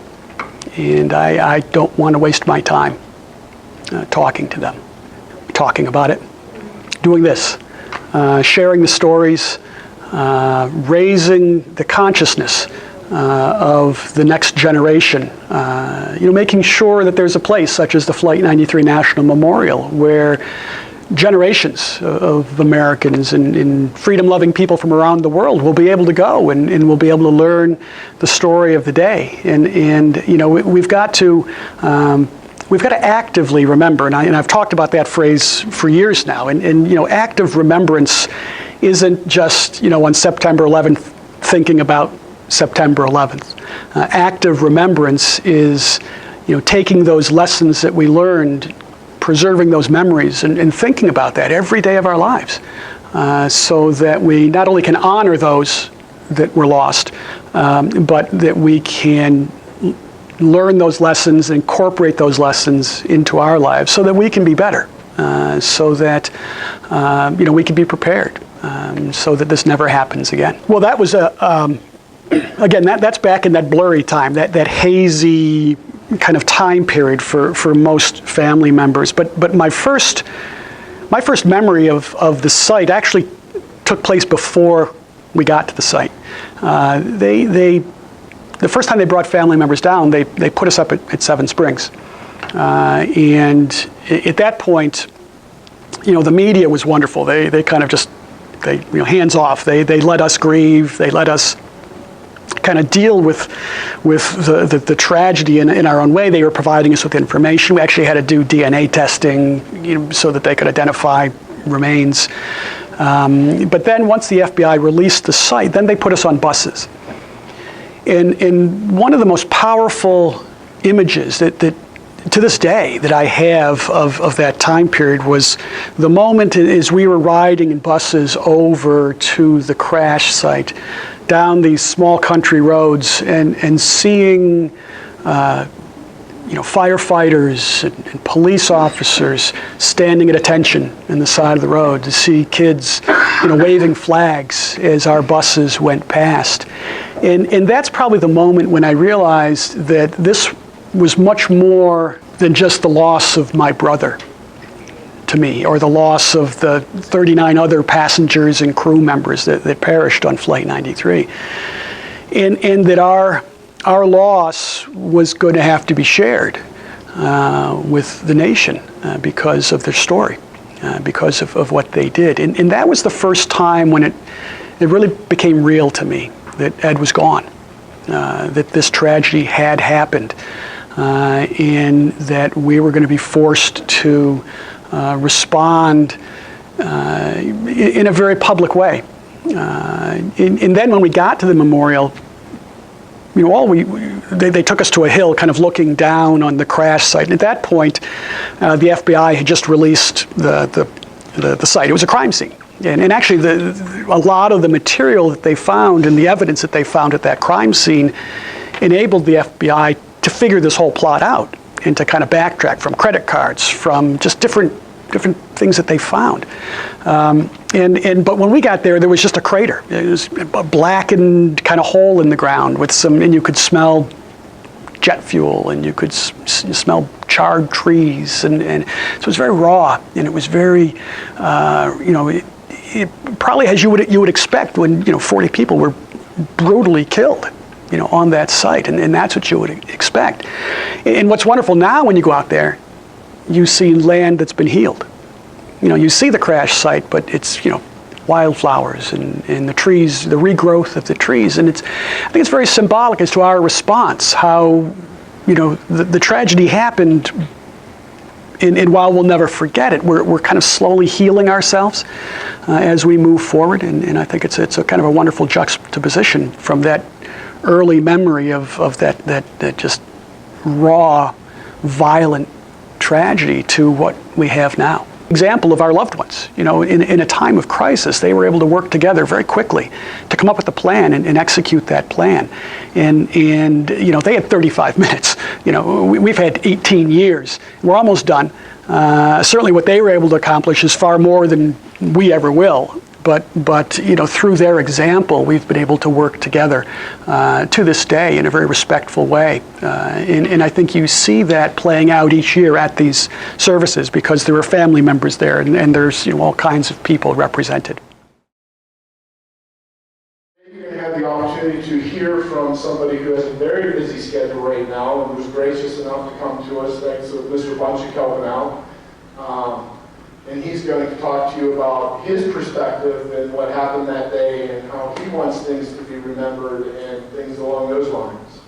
But how about a very warm, well, before we do the very warm welcome, Mr. Bunchik's going to go ahead and pop on this video up here, and then I'll do the very warm welcome.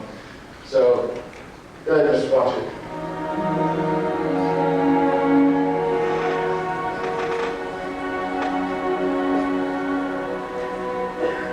Thoughts of my brother are never far from my heart, and all those emotions will come bubbling back as they do on a daily basis, but more magnified this year, certainly. Every time I come back to the land here, I feel close to my brother. His loss has deeply affected us all, but there is always that sense of comfort in what the pastors and crew were able to accomplish that day.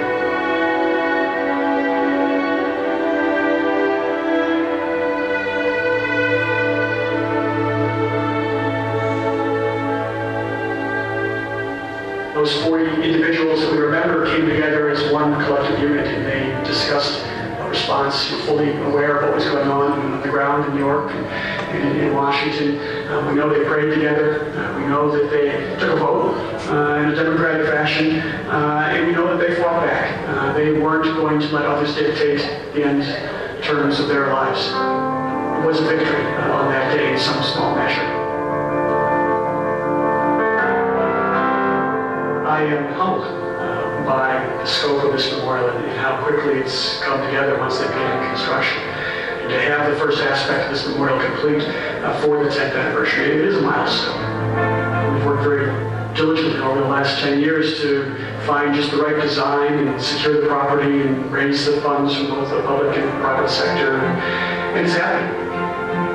We're not finished, certainly. We're finished with the first stage. There's more to go. But with the opening of the memorial, the dedication of the memorial, the general public certainly will be able to consider it closer to the sacred ground.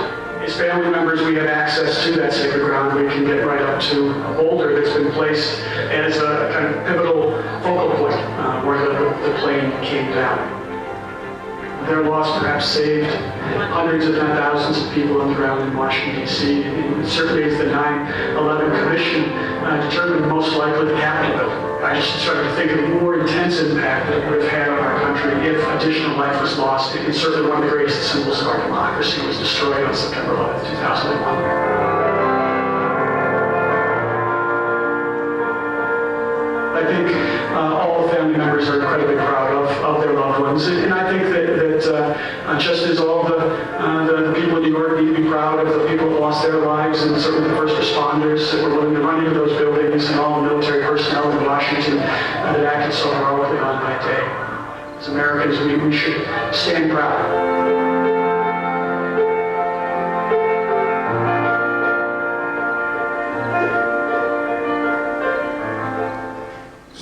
If you'd be kind enough to go onto that screen and hit the stop button too, then I'll shut it down once you get our speaker off. How about we can get the lights now too as well.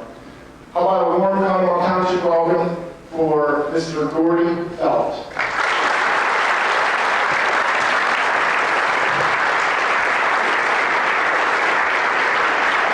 Pull this out, adjust it, whatever you want to do. Thank you, sir. Thank you. All right. My word, I haven't seen that video in quite a while. It's been a labor of love. And I appreciate your time today. It's a very difficult time of year for all of us as Americans, certainly as family members that lost loved ones on September 11th. It's an emotional time. And people ask me every year, does it get any easier? And my response is, no. My brother's just as dead today as he was on 2001, murdered, with nearly 3,000 other brave, innocent souls. So I appreciate your time. I appreciate your willingness to listen to my story, my perspective on September 11th.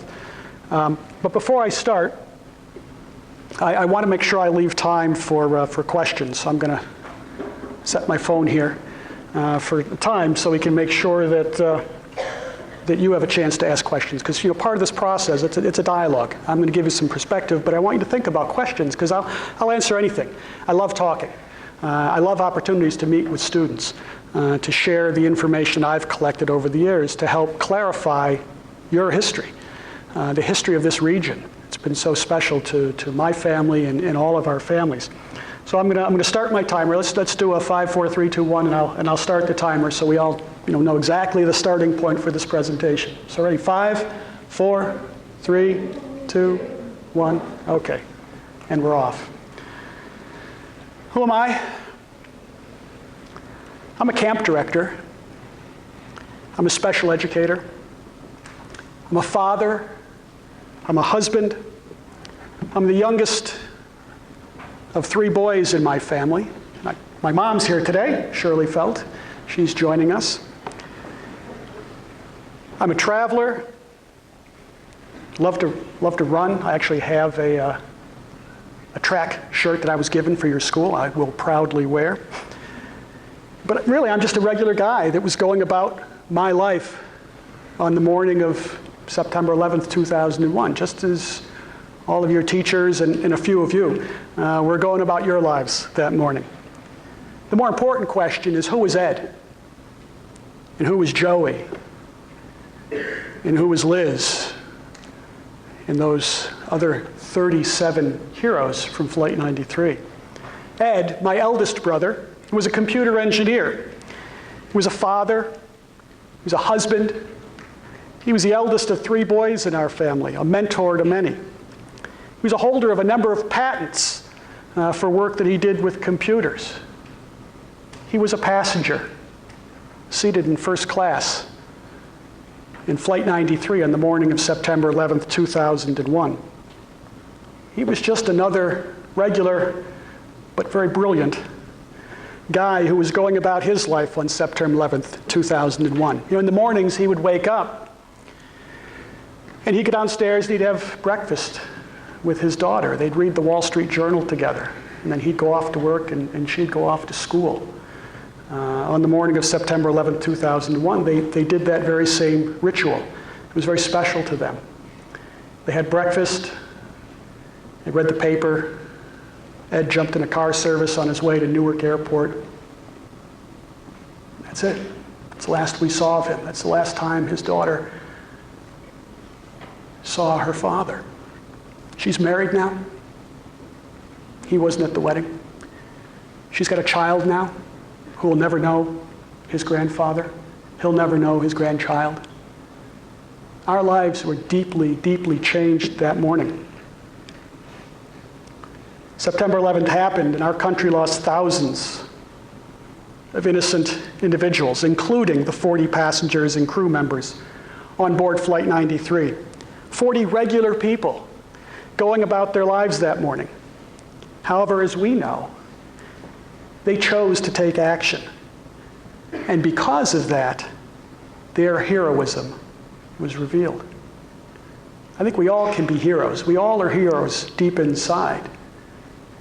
But there's moments in our lives where we choose whether or not to reveal that heroism. And those 40 people certainly did. They foiled the 4th prong of the September 11th attack. And while they lost their lives, they helped to avert additional deaths and perhaps help save the symbolic foundations of our democracy. Because you have to remember that those people that planned this attack, They had years to do this. They knew exactly what they were doing. Think about the targets. The World Trade Center, the pillars of our industrial and economic might of this country. The Pentagon,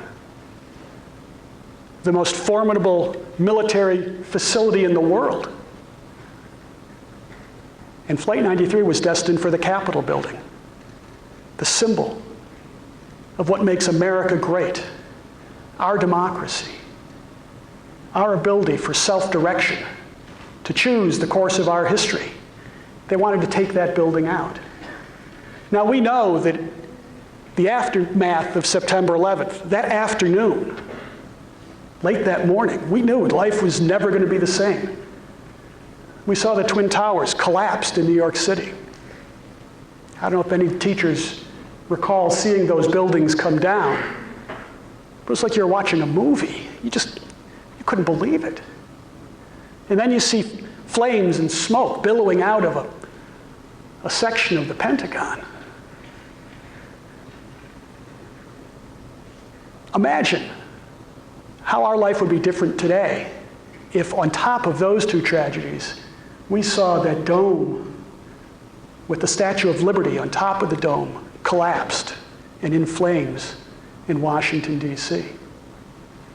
We know the response that our country made, the attacks, the military might that we flexed.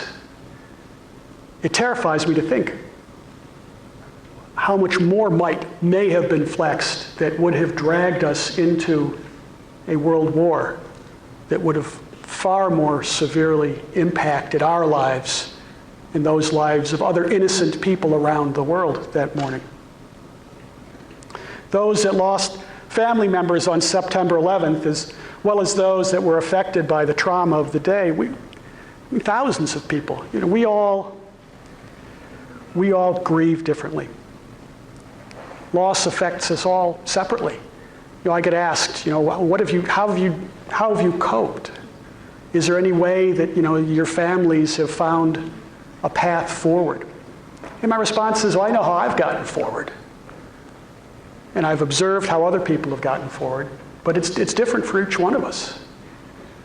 We have family members that still won't go out to the memorial. We've got this beautiful memorial that's near completion, just down the road from here. But it's still 18 years later, too raw, too difficult for family members. We've got family members that don't want to have anything to do with it. They want to move on with their lives. We've got family members that come out every single year, family members such as myself that have chosen to immerse ourselves into the process of telling the story, of memorializing our loved ones. And that's how I've gotten through. Because after September 11th, I was angry. I was in a very dark place. I wanted revenge. I wanted to hurt those people that hurt my family. They killed my brother in one of the most brutal manners possible. But I realized that for me to survive, I had to find a different path. I had to find a path that would help me find health, that to a certain degree would help me find some peace. And I found the process very therapeutic over these last 18 years of helping to build the Flight 93 Memorial. So for me, this is personal. And my time here this morning is part of that healing process. Those actions of our heroes will always continue to inspire me. Hopefully, you as well, and generations to come. It's interesting. I talk to people from all over the country. I got a call this week from a guy that lives down in Georgia, lives in Atlanta. And he calls me about every 3 months just to kind of check in. He's got no relationship to anyone that was lost on that day, but I met him at the memorial about 10 years ago. And he just checks in. Another guy that unfortunately has passed away over the years, a guy from San Francisco named Don Burt. He was probably in the late 70s when his age, late 70s when I knew him. And Don was a retired gentleman from San Diego. And back early on, when we started this project, Don would write a check every 3 months for $10, and he'd send it to me for the memorial. And I see these people and I talk to these people from all over the country, and it really, it heartens me to see that they want to stay connected, that they want to remember the story of September 11th. I understand we've got a group here that are going to see, is it a movie? Lion King, or the musical Lion King? The musical? Have you heard of, there's a musical out there called Hamilton. Have you heard the musical? Yeah, of course you have. Great music. There's a song in the music Hamilton called Who Lives, Who Dies, Who Tells Your Story by Lin-Manuel Miranda. Have you heard of that show? It's a great show, great music. And there's a verse in that song, and that verse says, when my time is up, have I done enough? How powerful is that? When my time is up, have I done enough? I can't imagine asking any more of our 40 heroes. But what about us? Can we as a country do more? Can you or can I do more? Have we done enough? I feel strongly that the strength of the heroes of Flight 93 that allowed them to do what they needed to do came from three crucial factors that just came together that morning, that strengthened them to face the challenge, that unimaginable challenge that they had to face that morning. And factors, these three factors, that if we choose to incorporate into our daily lives, will allow us to be better, to do more for ourselves, our community, and for the world. And I just want to briefly go through these three factors, because I think it was really critical to the Flight 93 story. Factor number one, there were 40 individuals on Flight 93 that morning, passengers and crew members. It was an incredibly diverse group of people in age, in race, religions, nationalities. They had passengers from the United States, passengers from Germany, Puerto Rico, Japan, New Zealand. It was an international group. Many professions, experiences, interests all together. Collectively, they had a huge amount of experiential resources to draw upon. They were a group that were made stronger by their diversity. They were able to react heroically under the most horrific circumstances. They called on each other's strengths. They came together. Factor number two, they clearly were committed to democratic principles. You saw in the video I talked before about the fact that they actually voted on what they wanted to do that morning. To kind of give you a sense of what took place on that plane, they took off from Newark and they were headed to San Francisco. Well, traffic at Newark, I don't know if any of you have ever been to the Newark airport, but it's a nightmare. And typically flights are leaving late. Unfortunately, Flight 93 didn't leave late enough, because if it was delayed about 5 more minutes, they wouldn't have gotten off the ground. But they took off. They started heading west. It was a flight going from Newark out to San Francisco. My brother's a businessman. He is a computer engineer, lived in Mattawan, New Jersey. So his company was based out just outside of San Francisco. So he would get on the flight, and he did it fairly routinely, and he'd fly west. The flight got to just before Cleveland, so it went up across New York State. Just before Cleveland, they think that's when the attacks began.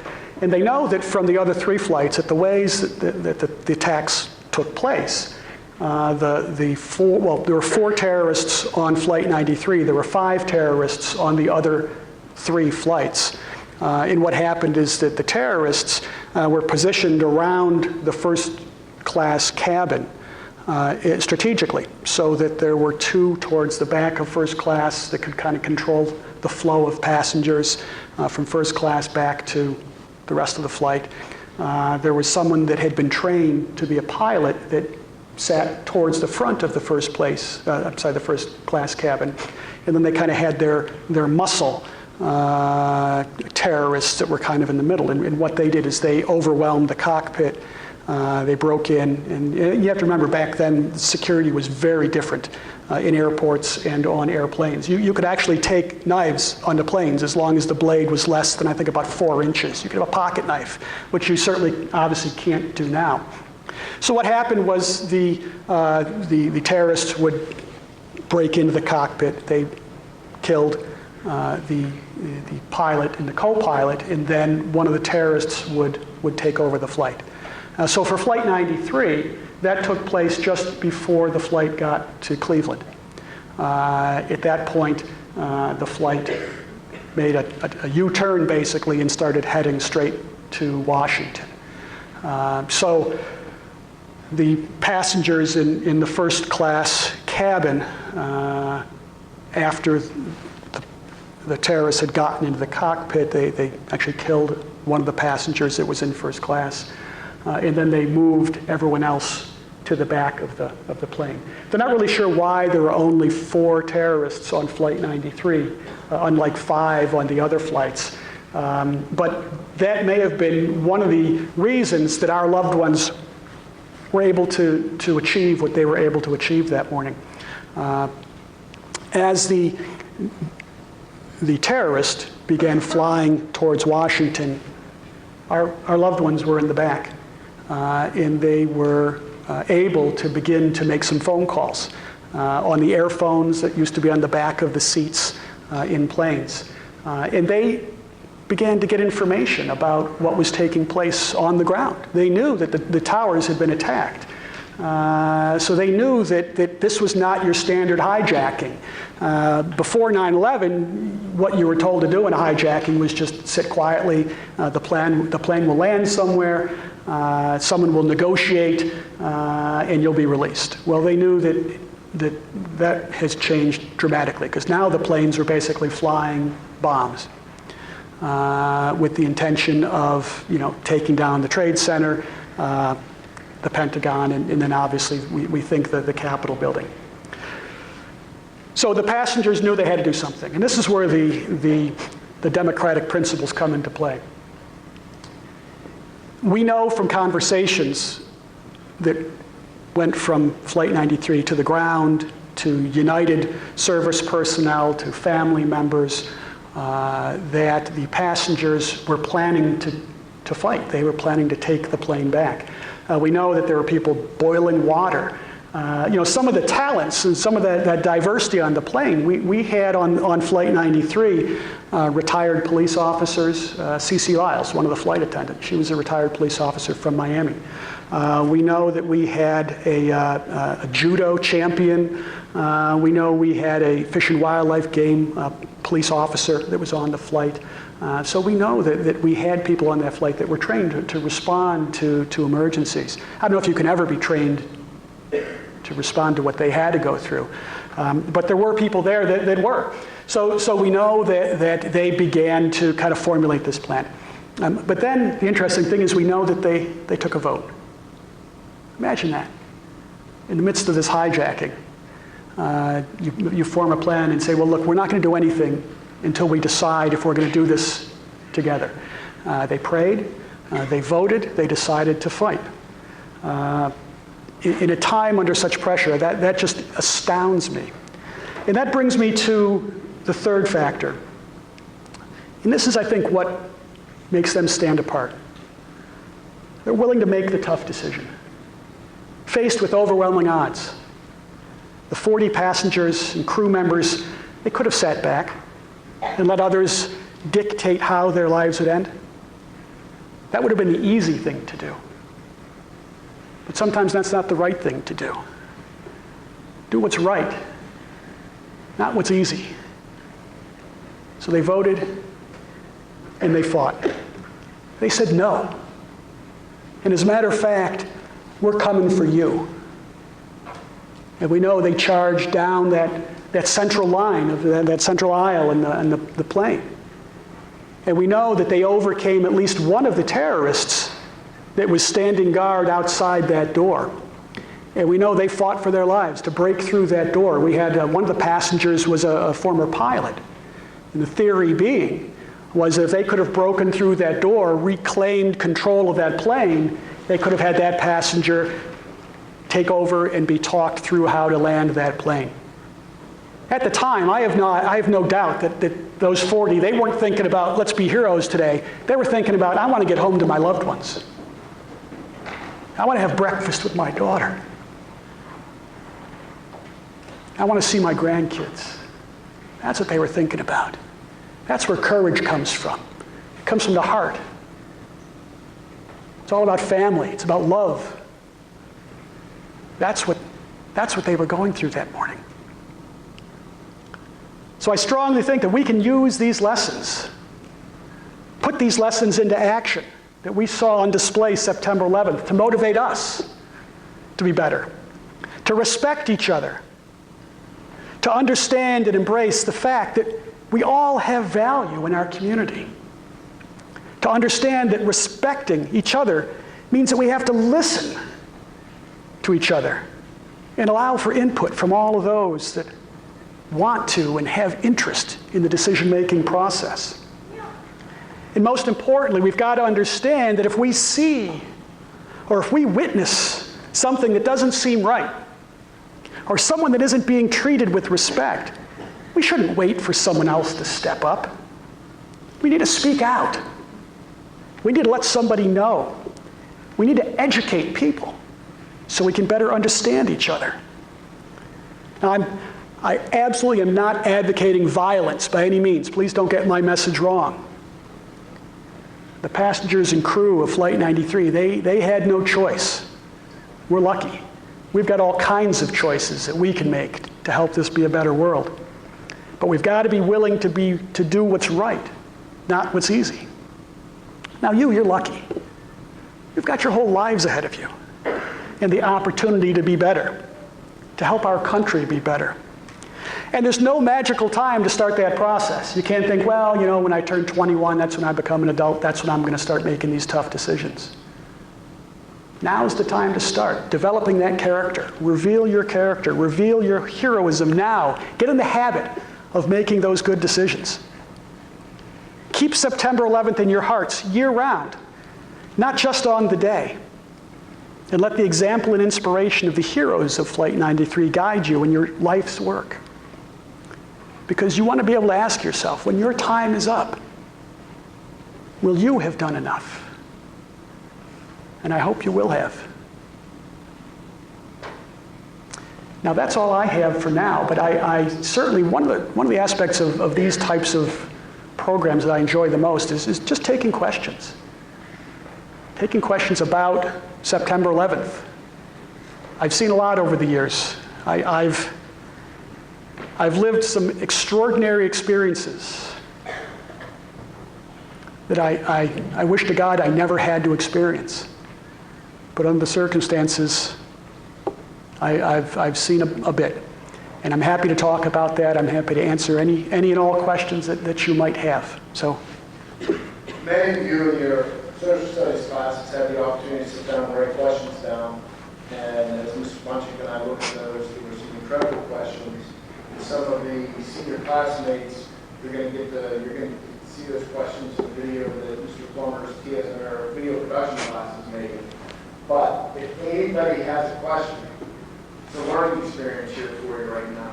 This is history that happened in your own backyard. It's not from across the United States. If you don't go back and change that, you have somebody that it directly affected right here. You can come on down here, we'll get you on the microphone and ask your question. Don't be shy. So everybody wants to come down and ask something. If you do, come on down. Make a little line up over here. Somebody's got to have questions here right now. You have to individually answer those questions right here. There you go. DJ's going to break your ice. Anybody else wants to follow? Just make a line over here and we can get those questions going.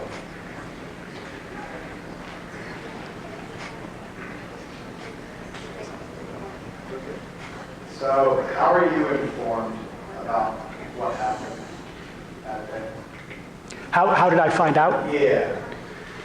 Well, I think like most Americans, I got up and went to work that morning, and I heard something on the radio, that something was happening in New York. So it's kind of in the background. I tuned in and I heard about the first plane that went in. Now you have to understand that we got news of one plane going into the towers, and most people figured it was pilot error, or there must have been something wrong, although it was a blue sky morning in New York as well. But then as we learned a little bit more, and then virtually the second plane, they've got it on tape. I mean, you can see videos of it, the second plane going into the second tower. And then we knew that this was more than just an accident, that we were under attack that morning. I knew my brother was traveling that morning. But obviously I never considered that it would be an issue. But I got a call from my sister-in-law, his wife, saying that Ed is on a flight. She hasn't heard from him. As soon as she does, she'll give me a call. I left him a voicemail on his cell phone, asking him to call me as soon as he landed. And then it wasn't until the afternoon that we confirmed that Flight 93 had gone down and that there were no survivors. So I heard that from my sister-in-law. Then obviously it was all over the news as well. Thank you. Great. Were you scared to get onto a plane after that? That's a great question. I was just telling a story a little bit earlier today. The first time I got on a plane after September 11th was in January of September 12th. So it was 4 months later. I was flying to London, and I was standing on line to get on the plane in JFK, and they started slowly boarding the airplane, and then suddenly they stopped, and 4 security guys went running down onto the plane, and they pulled people off the plane and took them away. And yes, I was scared, as was everybody around me, wondering if we should get on that plane or not. Having just lost my brother, I don't know. I know that soon after September 11th, they began doing a better job of keeping track of potential hijackers, and they may have compared the names of some of the passengers to some of those lists of potential hijackers, and they pulled them off. I don't know what the reason was, but that's what I would have to assume. It's a great question. Okay. When you found out that your brother had passed away, how did you take it? How would I take it?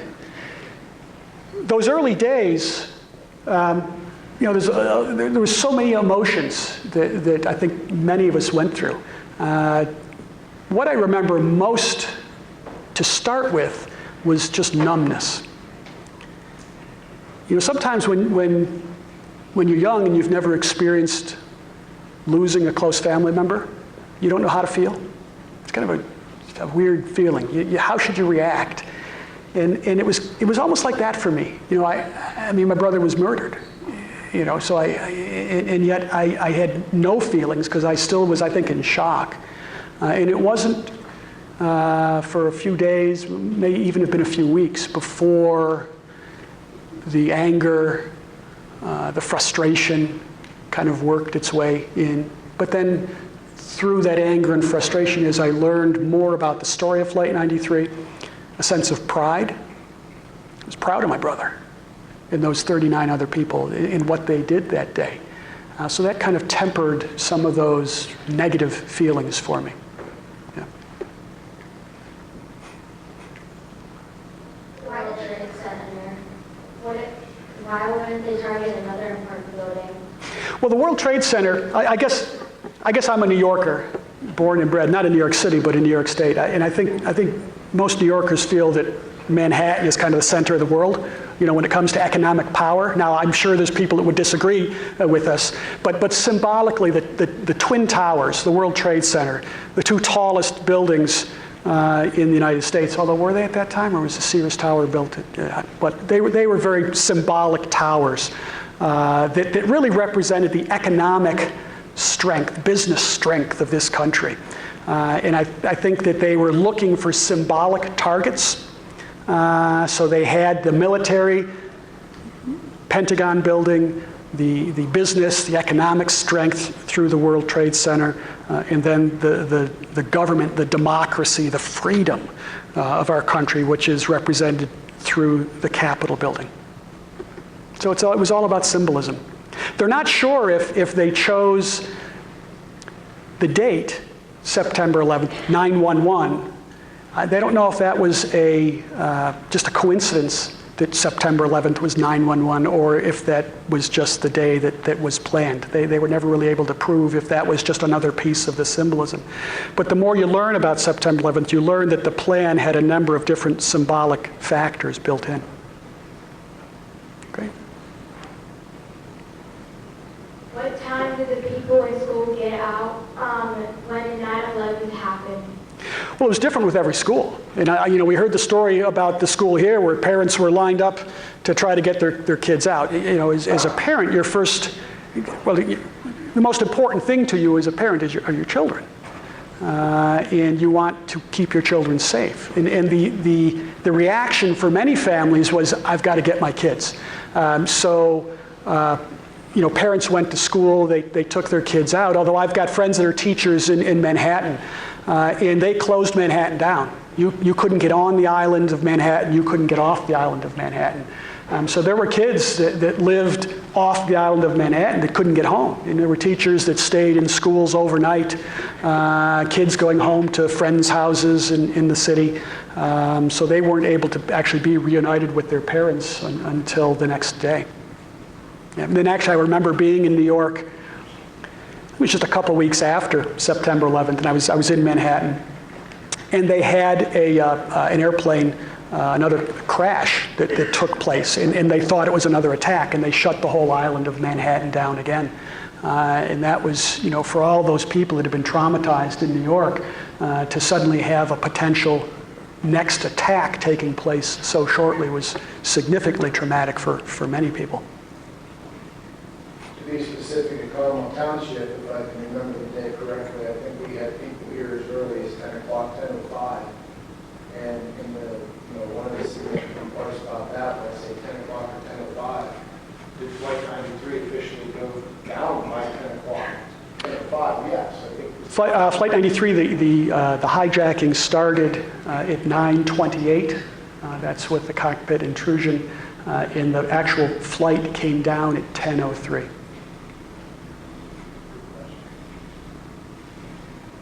Did your brother contact you? No, he didn't.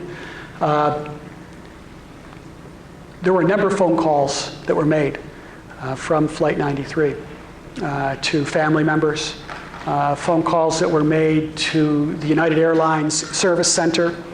And if you've been out to the Flight 93 National Memorial, part of the exhibit within the Visitor Center is actually, it allows you to listen to some of the messages that some of the passengers left on answering machines of their loved ones. And it's really eerie to hear. And it's incredibly impressive as well to hear how poised, knowing what was happening, how poised they were. And in one instance, the passenger actually says, I'm more worried about you and how you'll survive knowing that I'll be gone. And it was just, it's incredible. Now, my brother actually, he made a phone call, but it was to 911. And he actually spoke to a 911 operator. And he was trying, they think, to help them determine where the plane was and where it was headed. So he did not talk to our family. Was it just a regular day, or can you tell something was off leading up to it? No, it was a Pearl Harbor moment for our country. Pearl Harbor was a total surprise attack at the beginning of our World War II, certainly. And 9/11 was a total surprise on our country. Now, there are indications that there was some chatter in terms of intelligence of an increase of some talk between terrorist organizations leading up to the day that the government was aware about. But to the regular population, the citizenry here, we had no inkling that anything was amiss or going wrong that day until the attack happened. So we were caught off guard. Yeah. Where were you when you heard the news about your brother? I live up in central New York. It's a beautiful part of New York, very much like this part of Pennsylvania, kind of mountains and rolling hills and lots of trees, lakes. And I run a children's camp, so I was, my kids had all gone home for the summer and were back at school, and I was at my camp just kind of picking things up after the season. Do you believe there's other events planned after the other two planes crashed? Do you believe that they planned more, but it became stopped because of everything that was happening? Well, we know that morning, there's a man named Ben Sliney, who's a great guy. He was the man that worked for the Federal Aviation Administration. It actually was his first day on the job, and he was in charge of overseeing all of the planes and all the commercial flights that were taking place in the United States that day. And Ben, when 9/11 started unfolding, made a couple decisions. The first decision he made when he realized that there were a number of hijackings, more than just one, and they had real trouble figuring out where the hijacked planes were going because they turned off the transponders. So each airplane's got a transponder that gives out a constant signal so they can be tracked by air traffic controllers. Well, one of the first things the hijackers did was they turned those off, so it was hard. Oh. That's my timer. Okay, I'll get back to that. So we've been at this 35 minutes now. 35, relatively, well, it might seem long to you, but 35 minutes of time. That's exactly the amount of time that the 40 passengers and crew members on Flight 93 had to live. Those terrorists, Mickey Rothenberg, they think he was the first passenger that was killed. Terrorists with the box cutter. And they broke into the cockpit. We can hear from the voice cockpit recorder sounds of whimpering. Sounds of what we think was a flight attendant begging for her life as she was being brutally attacked and eventually killed. Imagine that. Imagine getting on a plane, flying to San Francisco, starting your day like every normal morning, and suddenly you're faced with that kind of horror. And then you've got people, one of the hijackers had a little red box that we heard about that was strapped around his waist. He said it was a bomb. Imagine dealing with that. And then being forced to the back of the plane. And then hearing that planes all across the country were being used as weapons to destroy buildings, to kill people. Thousands of people are dying. Imagine not knowing that you've only got 35 minutes left in your life before you're going to die in a brutal, horrible fashion. But imagine having the presence of mind to get to know the people that you might not have known very quickly. To hear about who can do this and who can do that and what are some ideas. And to somehow, and I don't know how they did it, but somehow put that horror behind them and be able to come up with a plan and then fight for their lives. 35 minutes. That's it. Seems like an eternity to us sometimes. To them, that was their entire lives once I got on that plane. 35 minutes. And in the end, they did what I think we all should be very proud of. They died, but they gave their lives up fighting for what was right. And in doing so, they saved hundreds, if not thousands, of people. So, to get back to your question, I'm sorry, once more? Do you believe that people like... Oh, I was telling the story of Ben Sliney, wasn't I? Yes, okay. So the first thing that Ben did was Ben gave out an order, no more planes are taking off. No more planes. Imagine how brave he would have been that morning. Because can you imagine how much money that would have cost the airlines and business to say no flights? The only planes that can go up in the sky now are military, and that's only because he couldn't control them. And then they realized that there were more than one flight that had been hijacked, and they weren't sure how many were hijacked. So the second decision, which was just as brave, was Ben saying, everybody get on the ground. I don't care where you are. I don't care how much farther you have to go. You have to land at the nearest airport you can. It's safe. They had, there's another musical out there about this gander up in Nova Scotia, this small community that accepted thousands of passengers that they had to land. There were transcontinental flights coming over from Europe. They were diverted up there. So Ben grounded everything. So we may never know if there were other flights. I'm reading a book right now by Mitchell Zuckoff, who's actually going to be speaking tomorrow at the memorial. And he talks about in the book about one of the flights that wasn't allowed to take off. And when they opened the doors to let the passengers out, there were 4 or 5 suspicious men that ran and took off. So there may have been other flights that were it not for Ben and his thinking that may have flown into different targets, whether it was in Chicago or Los Angeles or other cities around the country. So that's a great question. And you know, the government might know, but we may never hear. So thank you for that one. When was the last time you saw your brother? I saw him in May of 2001. So I saw him, yeah. Because we didn't live that close to each other, but we stayed in touch. So it was a few months before he died. Yeah. Do you know what type of planes they were? Well, they were different types of planes. You know, to be honest, I would hate to tell you the specific 737 maybe, but don't quote me on that. You have to go to the memorial to find that one out. But they were interesting about the planes, though. They chose planes that were going to be flying across the country. And they also chose planes that were not planes that typically are full of people. And there's 2 reasons. One, they wanted the planes that were going across the country because they had a lot of fuel. And when their plan was to use the planes as bombs, they wanted as much fuel in the planes as possible.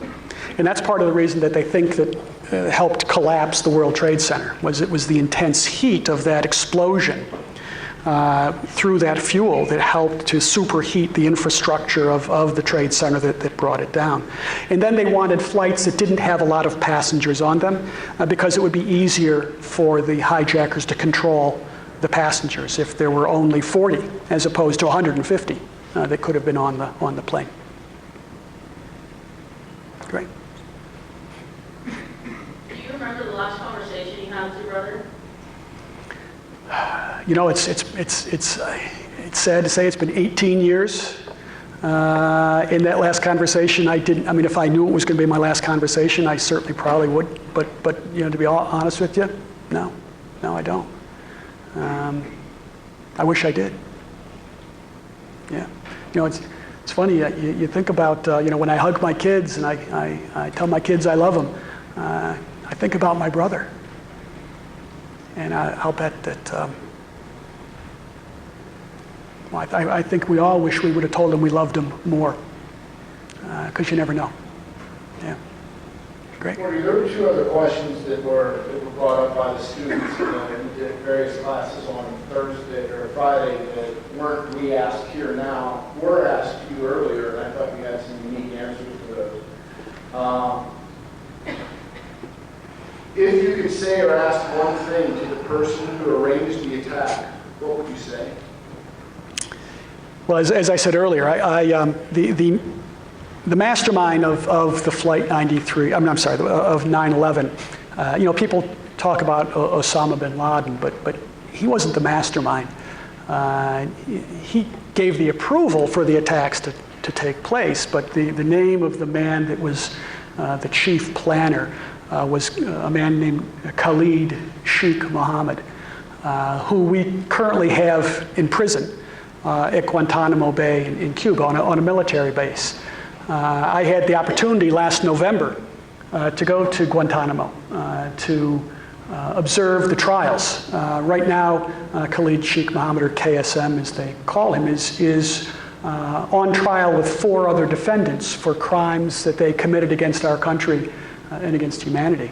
And right now they are in the pre-trial stage, and they are committed to keeping these trials open and available for the public. And through the general public, they have reporters down there that every time there's a hearing in a session, you can read about it.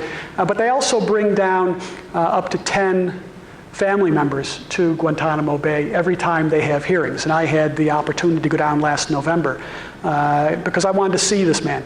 I wanted to see who he was. I wanted to see those other 4 defendants that were on trial for the murder of thousands of people. And that's not just Americans. People from all over the world died that day in the World Trade Center and on Flight 93 and at the Pentagon. And I had a chance. I obviously they wouldn't let me speak to him. It was talk about high security. But I had a chance to meet with his defense team and talk to the lawyers that are representing him. They were very impressive, the lawyers, and I was very glad because I don't want anyone to say that it's a kangaroo court that is going to convict these murderers, and that's my perception. The court will actually determine whether they're guilty or not. You know, the question is, what would I say to him? I have no desire to say anything to him because to me he's insignificant. September 11th is not about KSM or any of the other thugs, terrorists that he was working with. September 11th is about those people that died, those people that acted heroically trying to live, those people that acted heroically running into the World Trade Center, running out to Shanksville, to the crash site, running out to the Pentagon in Arlington.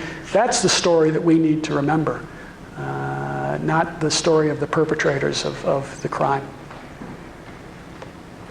The last question I'll ask from the student body that was brought up. What supports have you found or learned of from the local communities here in Somerset County following this tragic event? Well, as a family member and as